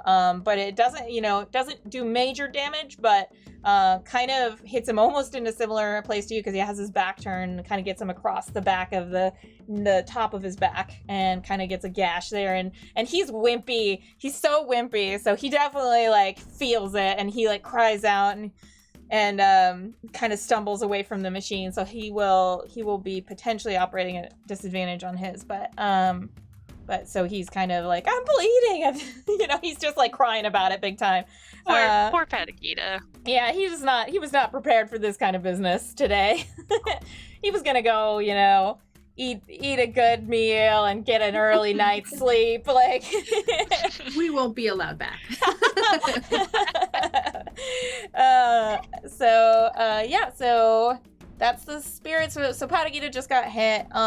So he's still gonna try though. He knows that this is important, and so he knows that he's got to make some stuff happen. So he's going to he's basically just trying to keep it stable at this point, keep it on this nice happy scene, he knows that they just need a structure, right? These spirits need to have this structure in place. So he's still inputting things and changing variables as things in the scene change. He's reacting to that. So he's going to roll, his success numbers are going to be a little higher. Oh wait, clear that. Start over. There we go. But he is good with computers, so that is something. Okay. 2 successes for him. So yeah, he stabilizes. He keeps it stable. He doesn't like critically fail or anything, so he's okay. So yeah, that means that yet again, like at this point, you could definitely feel a shift, right? Like you're starting to feel, you're seeing bits of the real room. You see the room, you see, you just see some of these, you've got these straggler spirits that are particularly agitated, that are still kind of whoosh, whoosh, going by, and looking for things to mess up. But they are not, there's very few, and you can kind of tell that you're doing pretty good. Yeah, you're looking good. And Awa says, just a little more. I just need a little bit more time. And yeah, so then it's going to come top of the order to Sokola, I believe, right? Yeah. Okay, so she does a special thing. Wait, wasn't that just Spirits 1's turn? Oh, then that was Spirits 2. Oh wait. Oh, you're right. Because it was me and then Awa. No, you're right. I'm so sorry. Yeah, I fully went. Okay, well we're gonna I totally skipped you and Awa. I'm so sorry. And Spirits 2. I put everybody in reverse order because I looked at Spirits 2 and I was like, Spirits 2 goes, and then Patagita. We will keep Patagita's result for when we get to him, but let's say it happens later. So yes, you were correct. Awa is gonna go. Awa is continuing to do the throttle, and we'll consider this basically as part of. Yeah. Let me roll his. He's basically doing these concentration checks. He's just he barely holds on this time. It's like literally, when these lightning bolts are going down, you see a stray one had kind of hit him and knocked one of his connections loose, and so he just barely he shakes, and everything kind of shakes when he gets hit. But then he kind of he again, how earlier he kind of he heats up a little bit, his whole body, you can almost hear the whirring of his cybernetics compensating. And he manages to pull it under control. And then it will be Zizi. So sorry about that. Almost skipped you. Gosh. It's okay. Oh no. It's Patagita. He cut you off. He tried to jump in. I know. Wow. So what are you thinking? I mean, there's still the one kind of corporeal one that Ku tried to fight. That slashed Pagita. Well, he's going to slash Pagita. Oh yes, in the future, I know this. Yeah, that's true. Yes. I was like, I should comfort Patagita. Nope, he hasn't been wounded yet. I mean, we could say that I did screw that up a little bit. So we could say that it happened out of order, maybe, and just that turn, Patagita, you could still do it and react to what happens. Maybe Patagita did that as a reaction to the attack. Why not? We'll play it a little fast and loose. Yeah, I think that. But it's still there. Yeah. I think that Zizi has been practicing with their knives, and they saw Ku try to bite the incorporeal thing, and it didn't work. But they were like, maybe if I throw my knife at it, it will work. Okay. Yeah. Okay. Hopefully basically, they just don't hit Patagita. Oh no. I Patagita, so Okay, I'm gonna throw it not towards them. I'm thinking you're close enough. You might be able to just get a swing on them, because I think throwing you might because it's moved in on Patagita, right? And you're right there at the machine, so I feel like you would maybe be able to get behind it and get a stab in on it, and I think that would also be better than a throw potentially. I'm better at range than I am at okay. I see what you're saying. I mean, you can. This is also a move thing, right? You can move away and you can back up a few steps and toss. That's Toss a what knife. I'm gonna do. Okay, that totally works. Yeah, that absolutely works. If that's what you're good at, then do it. Yeah. Cool. All right. It doesn't really make sense, but it's something that Zizi would do. Yeah. How many dice do you get to roll for that? 3. Okay. Beep. Oops, I'm trying to roll crit dice. Okay, I got a 10. Good. Yes. 10, 3, 5. Okay. 10, 3, 5. Okay. I'm like, That was all you needed. You land that knife into the back of it, and it just crumbles apart, and then actually it just basically turns into dust on the wind, and it just the physical parts of it all just poof right back out of it and disintegrates, and you see it, there's still that shadow form of itself that was standing behind it, but that one just almost it just sort of zips backward, kind of withdraws and retracts out of away, because it's not having fun anymore. This is not fun anymore. So it's throwing a little bit of it's pouting. It backs out of the scene. It pulls back, and it's almost like that. I don't know, that Homer Simpson gif where it just disappears into the bushes. It basically does that into the wall. It just backs out of the scene completely. It's just anyway, got places to be. So that one is gone. It's out. So Patagita doesn't have that one disrupting. So yes, good job. You got that one out. Yeah. So the is so excited because they've been trying to, I don't think Masi knows the extent of how much Zizi's been practicing with knives to impress Masi and be well, I saw it happen. I was gonna say, did Masi see? But yeah, so I saw. Nice. Pretty just no big deal. Just try to play it off I could always do this. What? Yes, that's so cute. Oh my god, I love it. So you do that. You kind of are no biggie. And yeah, Masi sees that. Patagita is also a little bit okay. I probably could do that too. I mean, it's just throwing a knife. Oh. So yeah, then we have the other incorporeal spirits. So there's still a few, and they are basically the wildest ones that are left, I would say.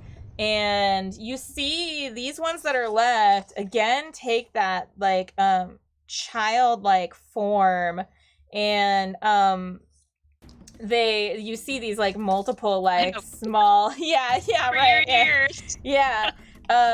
So yeah, you, as a reaction, if you want to kind of you were both you cover your ears, it makes sense, that's a quick action, you see that and you're oh, I remember this, and so you put your and yeah, so they are gonna do that again, and so because you both remembered and you put your hands over your ears, I will say that they won't have as high of a, or as low of a success number. They won't have as easy of a chance on you. So we're gonna run it the same way again of well, technically I had rolled it the wrong way last time. They need to get successes on you guys, versus you doing defenses. So I have to see how many successes they make on you, but I'm gonna say that you taking the action reduces that possibility. So they are gonna do it. I'm gonna just have them do it as a general all-out attack on everybody. And you see that the others, I mean, Ala can't cover his because he's kind of he's so in the zone right now, he can't cover his ears or anything, but Sokola kind of does a little blast with her drum that kind of a noise cancellation blast, and Patagita just cowers. It's just is oh no. So yeah, they do get a few successes. I'm gonna say this depends on, let's still have you both make a check to see how many of it affects you, and we'll to see how badly it gets you. So do you remember what I had you roll last time for that?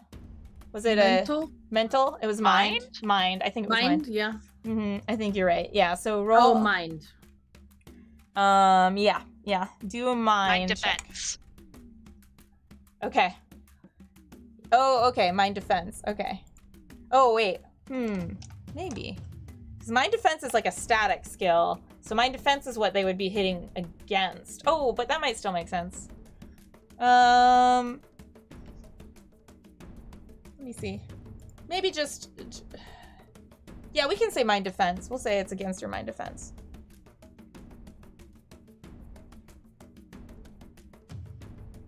So yeah, they're opening their mouths. This wailing scream comes out. It's piercing and it's overwhelming and harmonized with each other and themselves. What do you both get on your mind rolls? This is kind of like... It was 8 we have to hit, 8 and above? Yeah, how many? Yeah, it was 8. How many successes do you get? I have 4. 5, 4. 5. Okay. But I also got 1, so does that bring it down to 4? Okay, all right. So, you both are good. They do this, you both get those hands up in time. Yeah, you protect yourself. You're prepared for the distraction and for the intense feelings that come along with this scream as you hear it, because it's bone chilling. But you know what's happening now, and you know that this is kind of, it's like they're psyching me out with this, and also trying to do a little. They're just screaming in my face. The power move. It's a power. Yes, you know that power move people do, just scream. Zizi is like, I'm gonna scream in your face. See how you like it. Yes. So you both actually managed to protect yourself. I'm gonna see how Patagita does, and how Awa does. How I would do. Poor Patagita is just not. He's not made for this. No. Okay, so they do manage to get Patagita with this. He looks pained, and he starts sobbing, and he's like, I'm so sorry, I didn't do it.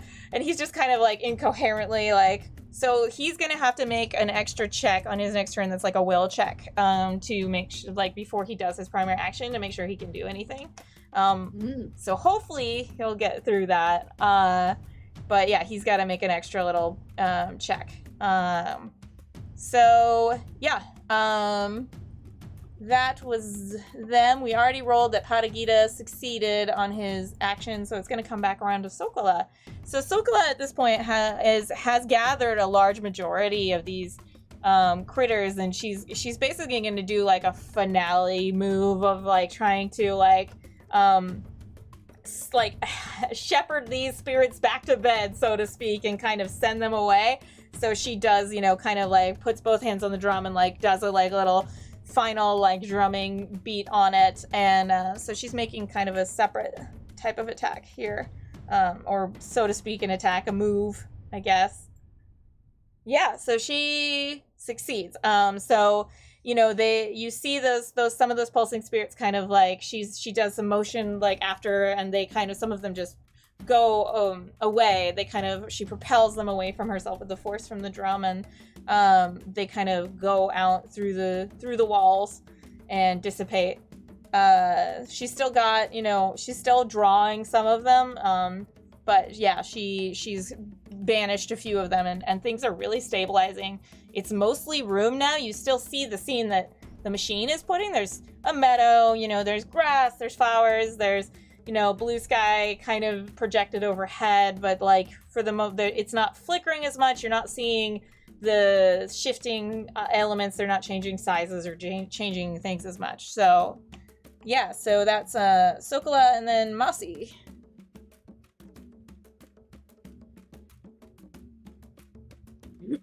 There's no physical.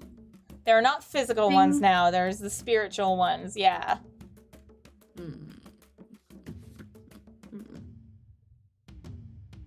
I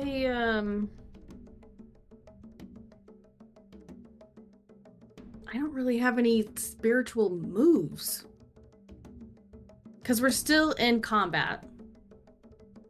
True. Yeah. So I still can't walk the black.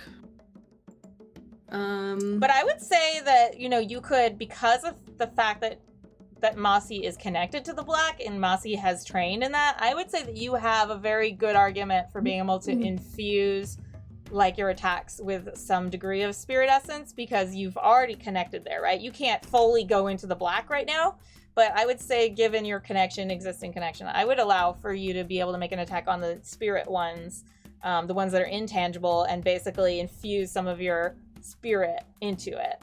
And it might come at like a reduced number or a higher success number, but it would still work. Did we, when we were using, when we were in the sports arena attack, didn't I have spiritual arrows that we let me use? Oh yeah. I think that Nachu gave you something for that, right? That might have been. Yeah, it might have been something like that. But yeah, we could say that you still have some like spirit arrows, like, that are already infused that Nachu had infused for you, potentially. Okay, so I guess I would grab... I'm gonna get fancy. I'll grab 2, not 2. Oh. And shoot. Towards these this creepy screamers. 2 stragglers, yeah. Okay, all right, 2 stragglers to Sakola's drumming. Okay, excellent. Yeah.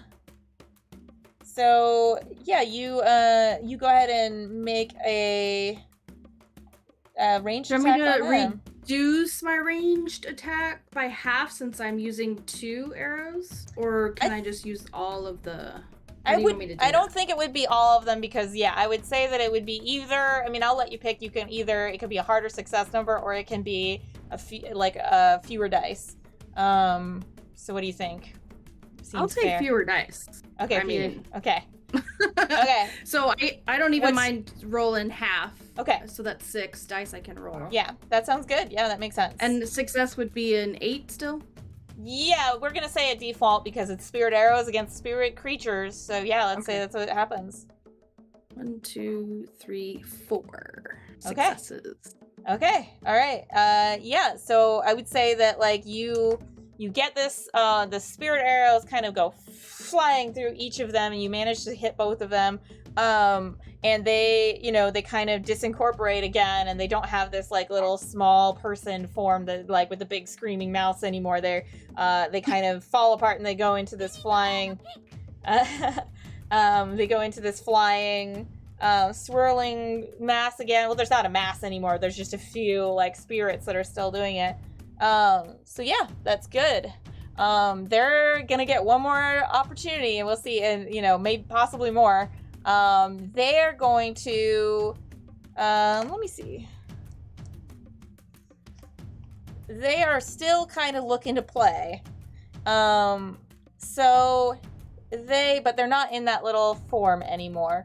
I would say that they do they're trying to fit with the scene, and they kind of fall into their weather pattern again, but this time they kind of like come down like a mist or like a fog, and they kind of descend. Ooh. And like they settle over you all. And so they kind of glomp onto you like clouds of fog around you.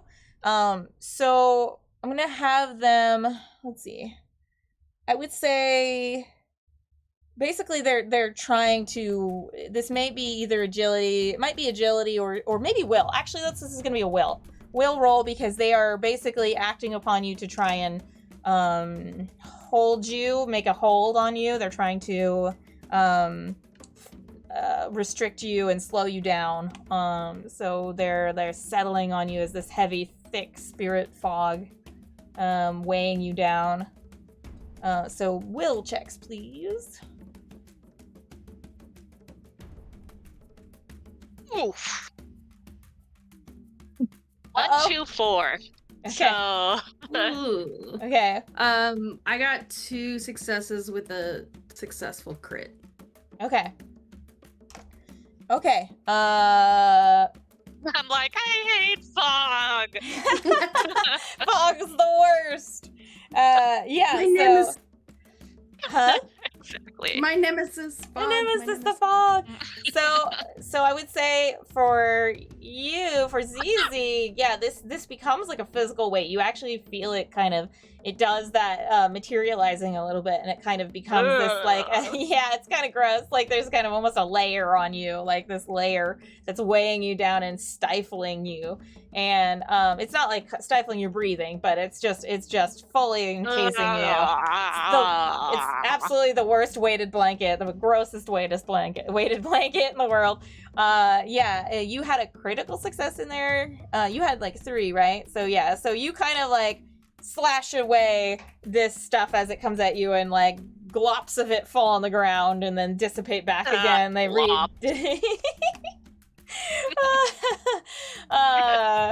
so yeah, and then those kind of drift away again. So you're good. Zizi is gonna be slowed down.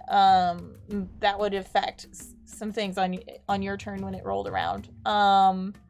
Yeah. So the parts that this one kind of the bits that fell off, they kind of do like recongeal, and they kind of become like.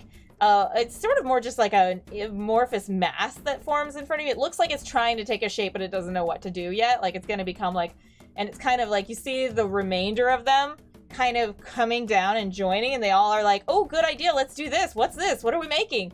And they kind of join, and they kind of like, it's almost like you can see them thinking, right? They're like, you see different textures and different limbs and things kind of going in and out of it. So they're taking a form, but you don't know what it is yet. Okay, I don't want to lose where we are in the order again, so let me do a double check on that. Okay, so that's... Should be Awa next, after the spirits. Yeah. Okay, Awa is up. So he's gonna make... He's at this point, he is looking to close this channel that's open. I would say that if he succeeds, then it's a matter of just Patagita being able to maintain the structure on Patagita's turn. And the two of them have to be able to coordinate with each other for this to be successful. I'm helping Patagita, but slowly because of the fog. Yeah. So you've got this stuff like dripping off of you, and you're just like, and you're just the like, fog and the animosity. Patagita's like, He wants a foggy blanket. Don't get that on my machine. That's gonna get in the ports and gunk things up. Awa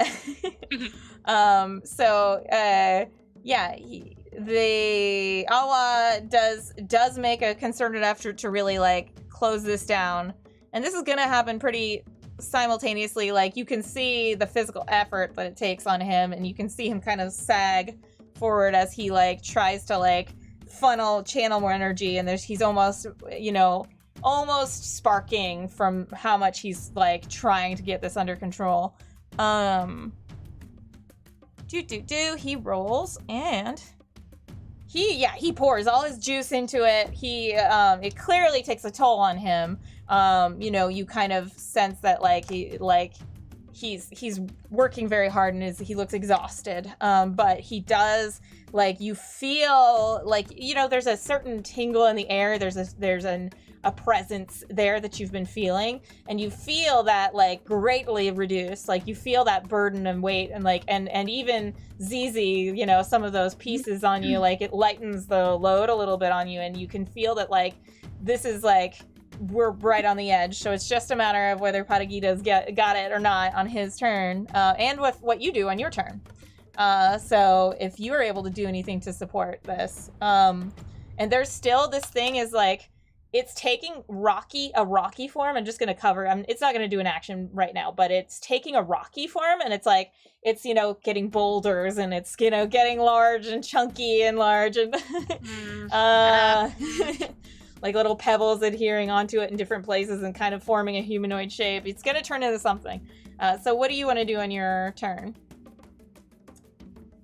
Oh, I think I want to help Patagita, because they've been through a lot today, and even though they insulted me,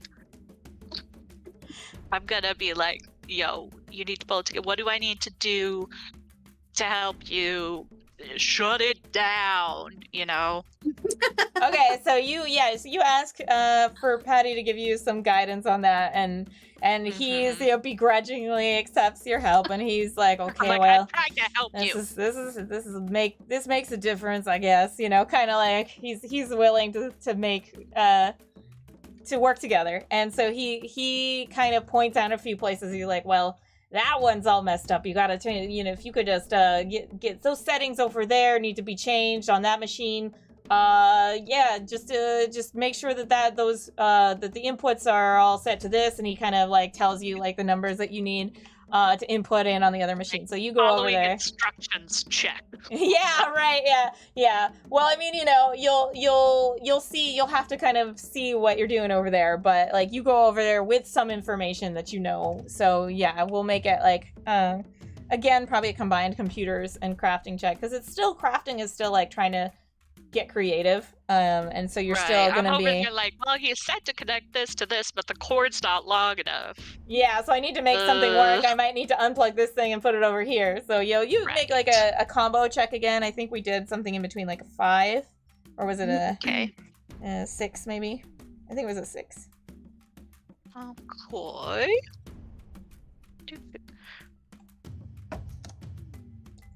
Ugh. I have no successes, so that's super fun. Oh no! Sorry. Well, what success number are you rolling against? Do you have a 7? No. I have my highest number is a 6. Rough. Okay. 2, 2, 3, 3, 4, 6. Okay, and you know what? Actually, that's just the game knows that I was gonna have you roll something because of the goopy fog you've got on you, and it it just did it for me. Did my roll? Yeah, Just a reminder. I forgot to actually do it. It's really good. Yeah, it's actually you did good, or you would have, but yeah, you just sort of like it kind of makes you like clumsy as you're trying to plug things in. Like, so yeah, you're just like slowed down. Yeah. I put the USB thing in upside down. So yeah, so that's just let's see.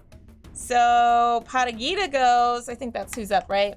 Or the spirits go. Or oh, the spirits go. The rock forming spirits. Okay, all right. So they've decided, they're like, I don't know, I guess a golem type thing will happen in a meadow, right? So they're like, they've made their own rules to this game.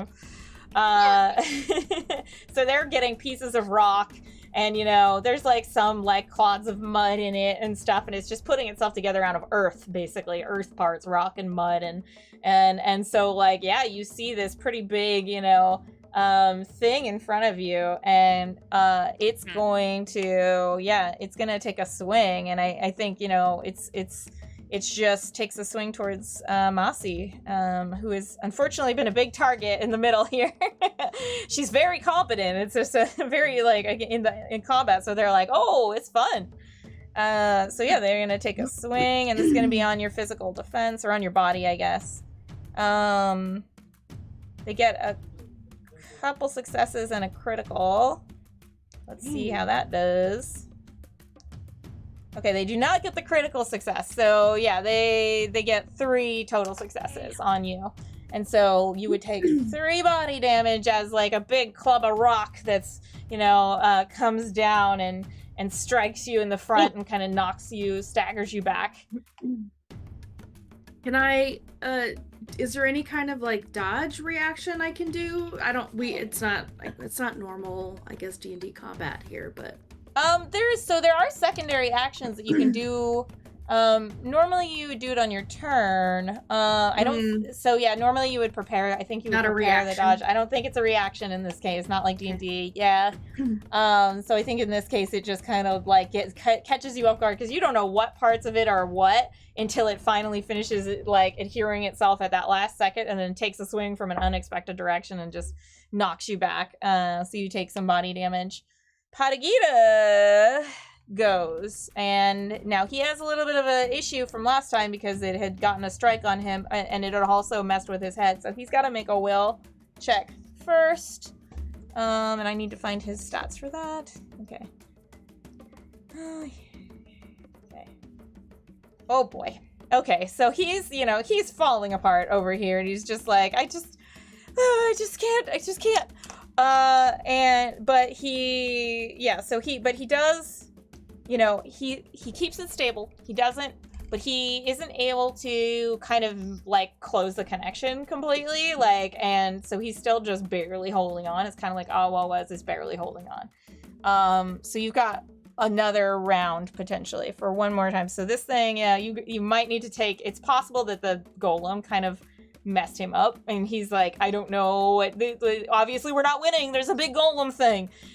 So he's just panicked. The panic kind of messes with his head, and he's not able to kind of help stabilize the connection enough for Awa to fully close it. And Awa's looking bad, or he's looking pretty worn out. Like he's been obviously pouring some of his own spirit into this to do what he's doing. So it's gonna come top of round. Sokola is gonna join Masi to try and so she's kind of already sent off a lot of her spirits there.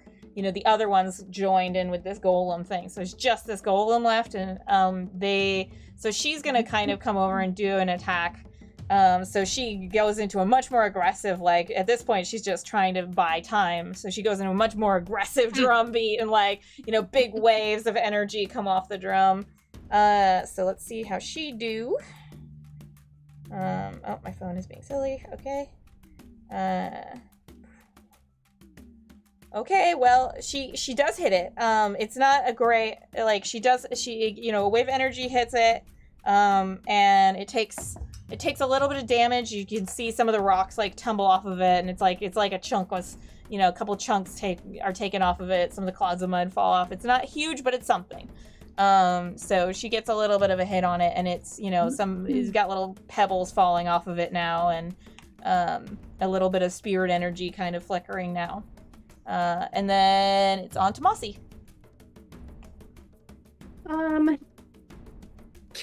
Okay, so it hit me, so I staggered back a little further away from it than maybe I was before. Yeah. Mm-hmm.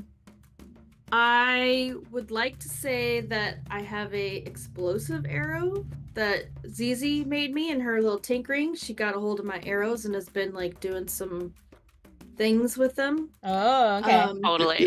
I'm gonna have. So, would you mind if I have Emerald make a crafting check for me for this to see the effectiveness of that? Okay. Because this is a good moment to be kind of playing with explosives willy nilly. Yeah, and I mean that's no valid. Oversight. That seems right. Yeah, Zizi's just been. I mean, it seems right that you would mess with my stuff, so we'll see if it works. Zizi once showed up with no eyebrows. Go ahead and make a crafting check. Just holding this one arrow, she's like, I think this works. Yeah. I think this one worked. I think I fixed all the problems on this one. There you go, yeah. I love the sorting function on this app. It's very helpful. Very, very helpful, so I have 3 successes, 8, 11, 11. Nice. But 1, 1. Oh. So 2 successes. Okay. Okay. No, that's good though. 2 successes is good. That's enough. You created an awesome, exploding arrow that will not explode in Masi's face when she pulls it off of her back, So yeah, you get this cool, it's cool. Like the one is just that, it's not labeled. It's not labeled. I forgot to label it. I'm sorry. Masi has to fish around in there, and it's like, okay, this is this really dense looking one. Smells weird, smells a little weird, uses gunpowder isn't really a thing, so it's kind of like an electromagnetic explosion type thing. Gunpowder isn't really a thing in this universe, but it's like some other kind of explosive effect, or maybe chemical in nature or something. But I think it's probably herbally kind of based. Maybe. Yeah. That's something that Zizi is into, is herbalism. Okay, so there's maybe there's a chemical interaction that you managed to make work with these different things that you had, and there's this something in it's happening science-y that's kind of makes it explosive, it destabilizes on impact. Masi, you are about to make this, you draw this, dense arrow out of your pack, and you're like, hope this works. So I'm gonna aim for the spot that Sokola had already chunked away on the thing, just to try to make it fall apart. Okay, yeah, let's do it. Yeah, there's a weak spot. It's kind of a joint in its body, a joint area, and what you could call the abdomen of it, where there's multiple larger rocks put together. So there's a joining area. What do you? All right, so I got 6 successes, but I got a 1, so I got 5 successes. Whoa! That's so many though. Still, holy cow. Okay, so yeah, you draw that. You pull back, you like fire it off, and it just like zips through the air, and like it hits in the center, and for a second nothing happens, and you both, you're waiting, and Sokola's waiting, and she stops drumming for a second, just pauses. Masi looks at Zizi like, what is this? And then just boom, like it just explodes from the inside, and rocks go showing everywhere. Make a quick agility check. Agility checks for me. You don't get hit by any offshoots from these rocks go whizzing by your head. And some of them are just turning into spirit energy and kind of reforming into the spirits that made this thing. But some of them are still material as they come swinging by you. You can't decide. They're like, am I spirit? Am I solid? I don't know. Yeah. I got 2 successes. Okay. I also got 2 successes. Hell yeah. Okay, yeah. So you both actually this is coming because that pause gave you a second to be like, uh-oh, and kind of get down and you get low. Yeah, I'm gonna Matrix the little things that are coming at us. Yeah, You're exactly. matrixing it. I'm just stumbling and happening to not get hit by things. Because you still have soggy blanket on you. Ugh. Fortunately, the other 3 also do well. Sokola's prepared and blasts a bit away with a drum beat, and there's a resonance and kind of evaporates it. And that's cool. Awa, it just misses. It just goes flying by. Yeah, you want a cool resonance drum? You can talk to Sokola. Maybe she'll hook you up. I know. And we would start a band. Yeah, and so it also just whizzes, the machine takes a hit, but not anything that, it protects Patagita. There's one that would have totally nailed him, but he's, short enough that he's, behind the top of that display. He's cowering a little bit, probably, right? Yeah. He's like, this has been a lot. Yeah, this is absolutely a lot. This poor guy. So it misses him. Good. Yeah, this thing just, obliterates. And at this point, it's just loose, small spirits. And, I'm gonna kind of accelerate, and have Awa and Patagita kind of do, a combined roll with each other at this point. Of, can these 2 coordinate well enough to just sort of, get it together! Yeah, you get it together. Patagita stands back up and is like, sorry! And he starts putting things in, and, let's see, let's roll. Yes. Okay, they managed to do it. They succeed. Okay. Woo! So, yeah, you see, Awa, throws some final, juice into this, and Patagita, enters in a few more things, and, that wire that you weren't able to get plugged in earlier, he reaches over and plugs it in and get the one that fell out and puts it back in. Triangular port. Yeah. And so as that happens, you kind of the hum in the air kind of goes down, and all of these spirits that are still kind of hovering on the edges just get sucked back away and out, and they just go shooting out and disappear from the space, and then whew, it's just the room again. Just a normal room. You have done it. Oh. Zizi's slumped to the ground. I'm like, yes. Time to take a load off. Yes, yeah. So yeah, Sokola kind of drops this drum to her side and is just shaking her head, and Patagita is still doing things on the machine, and you see the scene changes more, and Awa is Awa says to Patagita it's okay, you can stop. We're okay. I don't sense anything flowing anymore. And then Patagita kind of stops and is this has never happened before. It's just been, I know it wasn't all that impressive, but it's never happened like this before. I swear this is not me. This is not the machine. And he gives you a point of but he does not accuse you, because you obviously just helped him a lot in re-putting in. So he's he doesn't say anything, but yeah, he gives you a pointed look, he's wasn't me. Pointed look. Yeah. Yeah.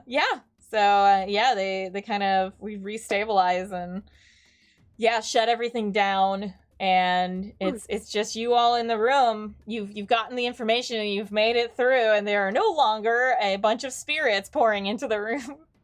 Yay! Awesome. Yeah. Screaming grass is gone. Creepy bears are gone. Nice.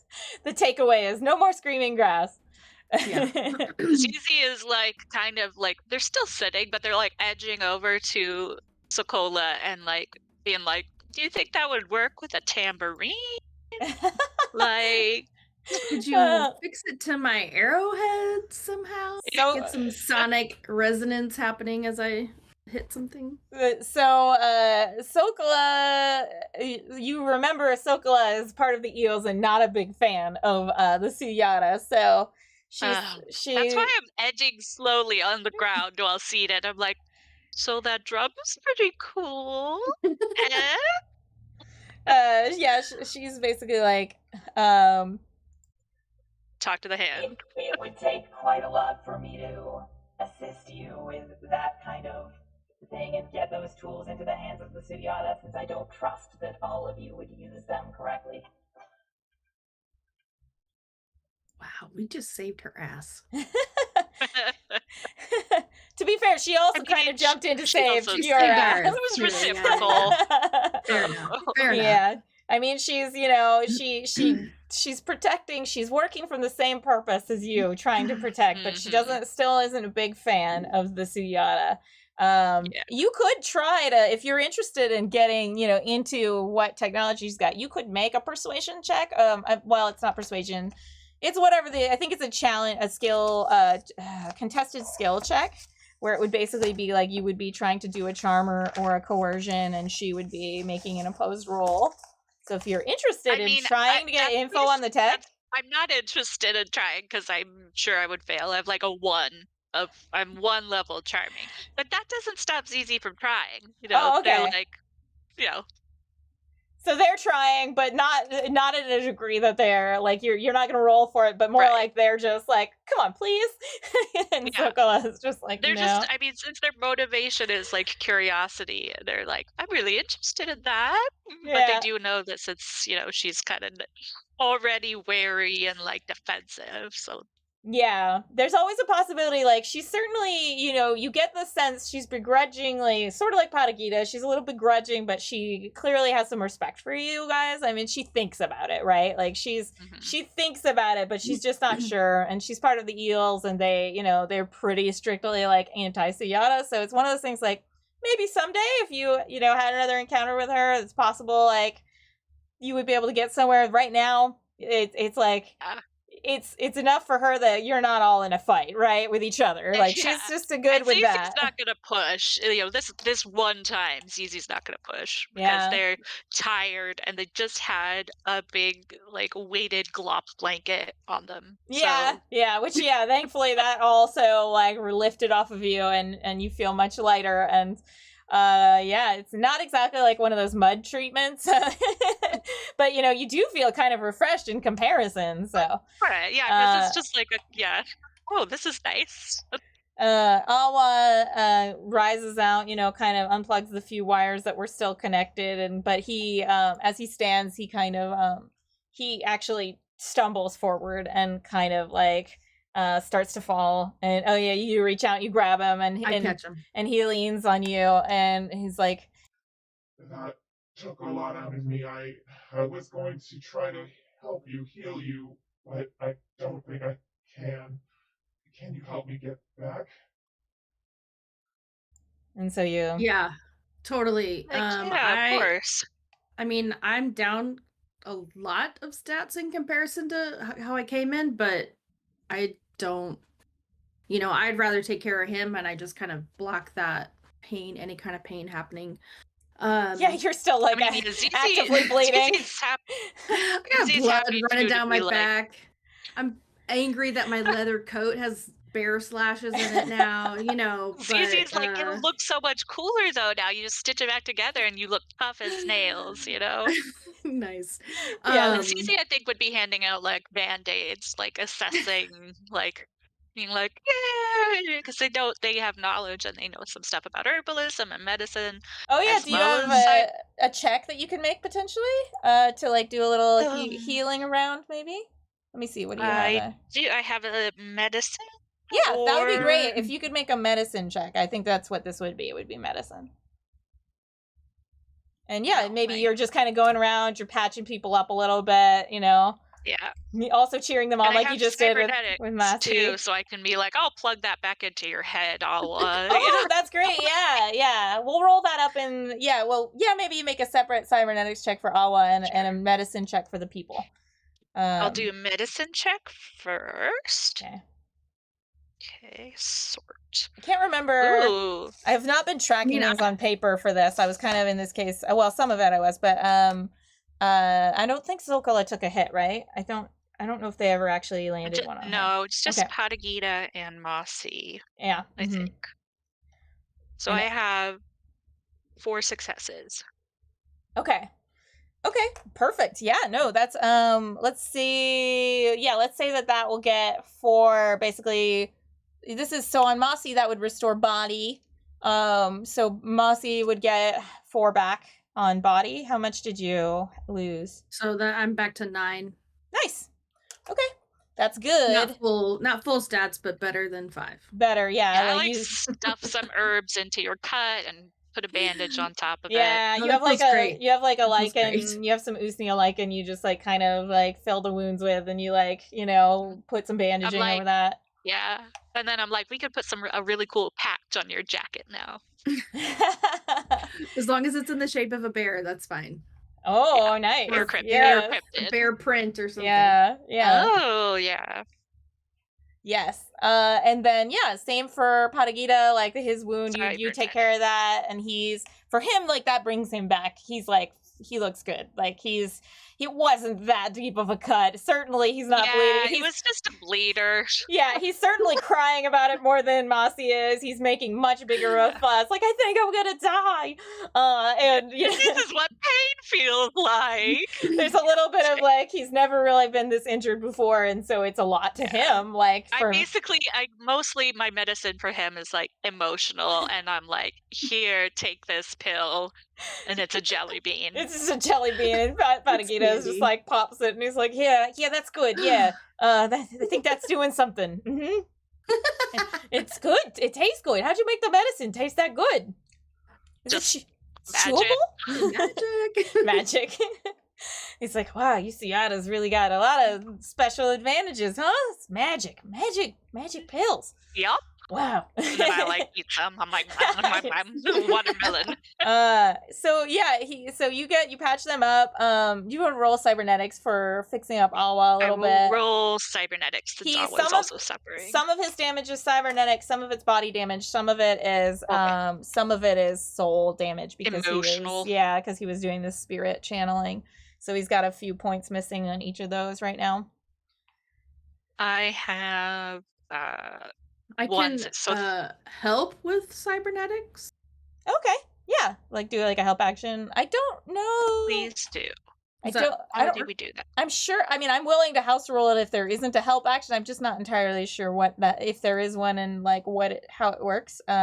It's a big manual. It's a big rule book. It's tough because like this is I'm very drawn these days. I mean, I love this system, but I'm towards the mechanics of systems where they're very simple. I'm getting drawn towards that these days. So I'm definitely house ruling some mechanics and in just like make it simpler. So I would say like a help on that. You could add an extra die for CC. Would that make sense to you? Does that seem fair? Okay, yeah. Cool. Do you want to roll it? Okay. I already rolled my dice, but I can add another one. It. Yeah. Cool. Add another. Okay. Well, that brings it up to 2 successes because I had 4, but I had 2 1s. Okay. Oh no! You made it worse.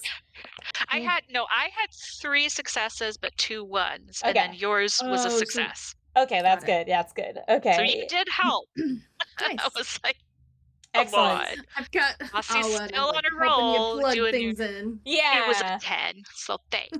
Yeah, perfect. So yeah, you get some things like reset for him, like, he's got a few things that like some just like there's some exposed sheathing on some of his like cybernetics, and you kind of like put that back. Or you cover it and like use some electrical tape, basically. Like, yeah, it's kind of a mechanical and cybernetics thing, but you know, there's like a little bit of wiring stuff. But yeah, I'm just fumbling. I was like, "Oh, does this go here?" And he's like, "No." I'm like, "Oh, sorry." That helps. His physical body is a little bit. He's still he's leaning on Masi a little still, but he's not as messed up. But he's still exhausted, but yeah, definitely more physically intact. So he's okay. So at this point, you know, you're good. Patagita stops you and he says, you're not gonna shut down my operation, are you? I'm not doing it. It's not like this usually. I mean, it's just people just come. It's not usually like this. And he's clearly very worried that, you know, you're gonna shut down his remember engine and like, or that you're gonna send the rest of the Sunyata after him. Oh, Zizi is like, no. I'm nothing like my bullying, horrible family who would definitely do that. But this is, I see the value of the tech here. It's really interesting, and it would just be a tragedy if this was shut down, because there's such an opportunity here to help everybody, you know, with Cahokia, that maybe farther. This is a great tool you have, and sorry that you didn't like the way I fixed those things. I guess. Yeah, he kind of like, he just seems relieved. He's relieved that you are agreeing, the two of you are agreeing not to do, like, to basically turn him in for this operation. You know, Nichak knew about it, but, you know, there's that chance that if you were to go and tell Nichak, oh, this thing is horribly dangerous, then, like, he would be shut down and yeah, he would not be able to continue his work. And it's clearly very important to him. So his eyes water a little bit when you both say it's okay and that you're not gonna like turn him in. And like, he's like, fine, ain't my business. You do you. Whatever. Yeah. You do you. Boo. And so he's just like, oh, okay, well, you know, I guess I owe you one. This doesn't normally happen. People use it to recreate, you know, memories with their loved ones. They're usually well within their the bounds of their memories, and they're not extrapolating not so much. Screaming grass. That's very new. That was a new thing. I've never seen a screaming giant grass. Listen, I haven't been to many fields. I stay indoors a lot. I just put in I got a couple of variables wrong, ran the wrong program. Listen, it happens. But yeah, he's just grateful. So yeah, that's that like while he may not be a huge choosy fan, as he called you, or a Sunyata fan, he does seem to be happy with you all and surprised, that you're not what he expected. So you can sense that there's some things shifting. And he says to Zizi, you're not so bad. I thought you'd be more like your folks and your relatives, and my family suffered at their hands. My family used to be big time folks like yours, and they got accused of something that they didn't do, and that's why I built this. I built this machine to try and find. I haven't quite gotten all the data I need or all the information. If I can get it, I'm going to be able to recreate the scene and show them. I'll have proof to show that my family got framed. And your family took me down, so I thought they took us down, and it wasn't right and it wasn't true. But I thought you were going to be more like them. I broke from my family. They hurt lots of families, including my family. And I don't talk about them much, and I don't like to, if you ever need help trying to bring your story to justice, I'll try to look for some, supporting evidence for you to plug into your machine, because that's not cool, and that's why they're not my family anymore.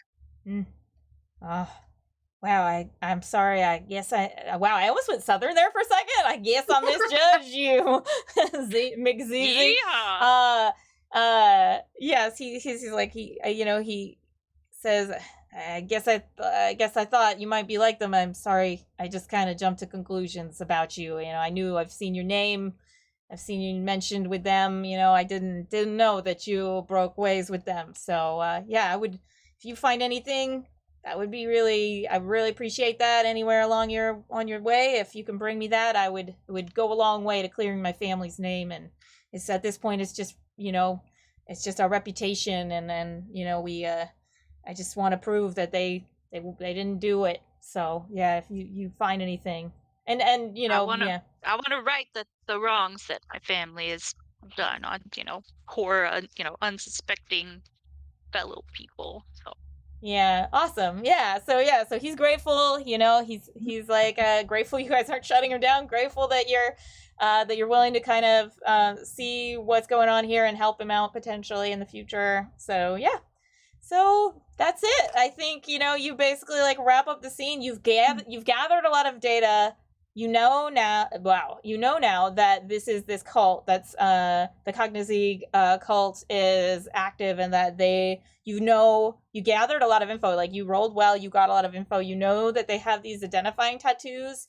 You know that they have this gesture that they do to each other. So there's a way to get all this information without necessarily like arresting one of them and interrogating them and having them all underground. So you are able to, like, assuming that you choose to, you can transmit that that info to Nichuk and kind of basically give them something to operate on so that they can do a big operation.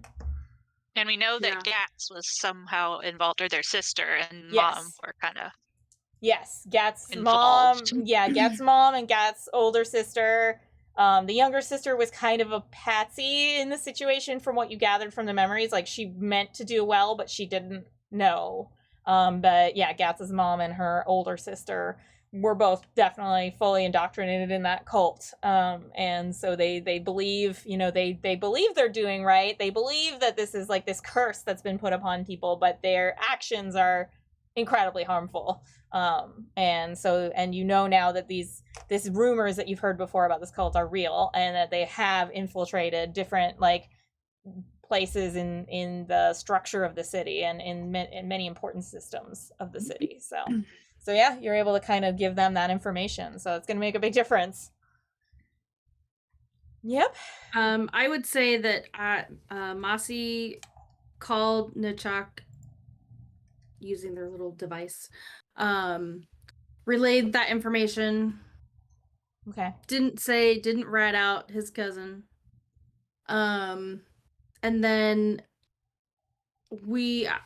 I think we should go take Awa back home, and then we'll regroup from there. Okay, yeah, you give, steps.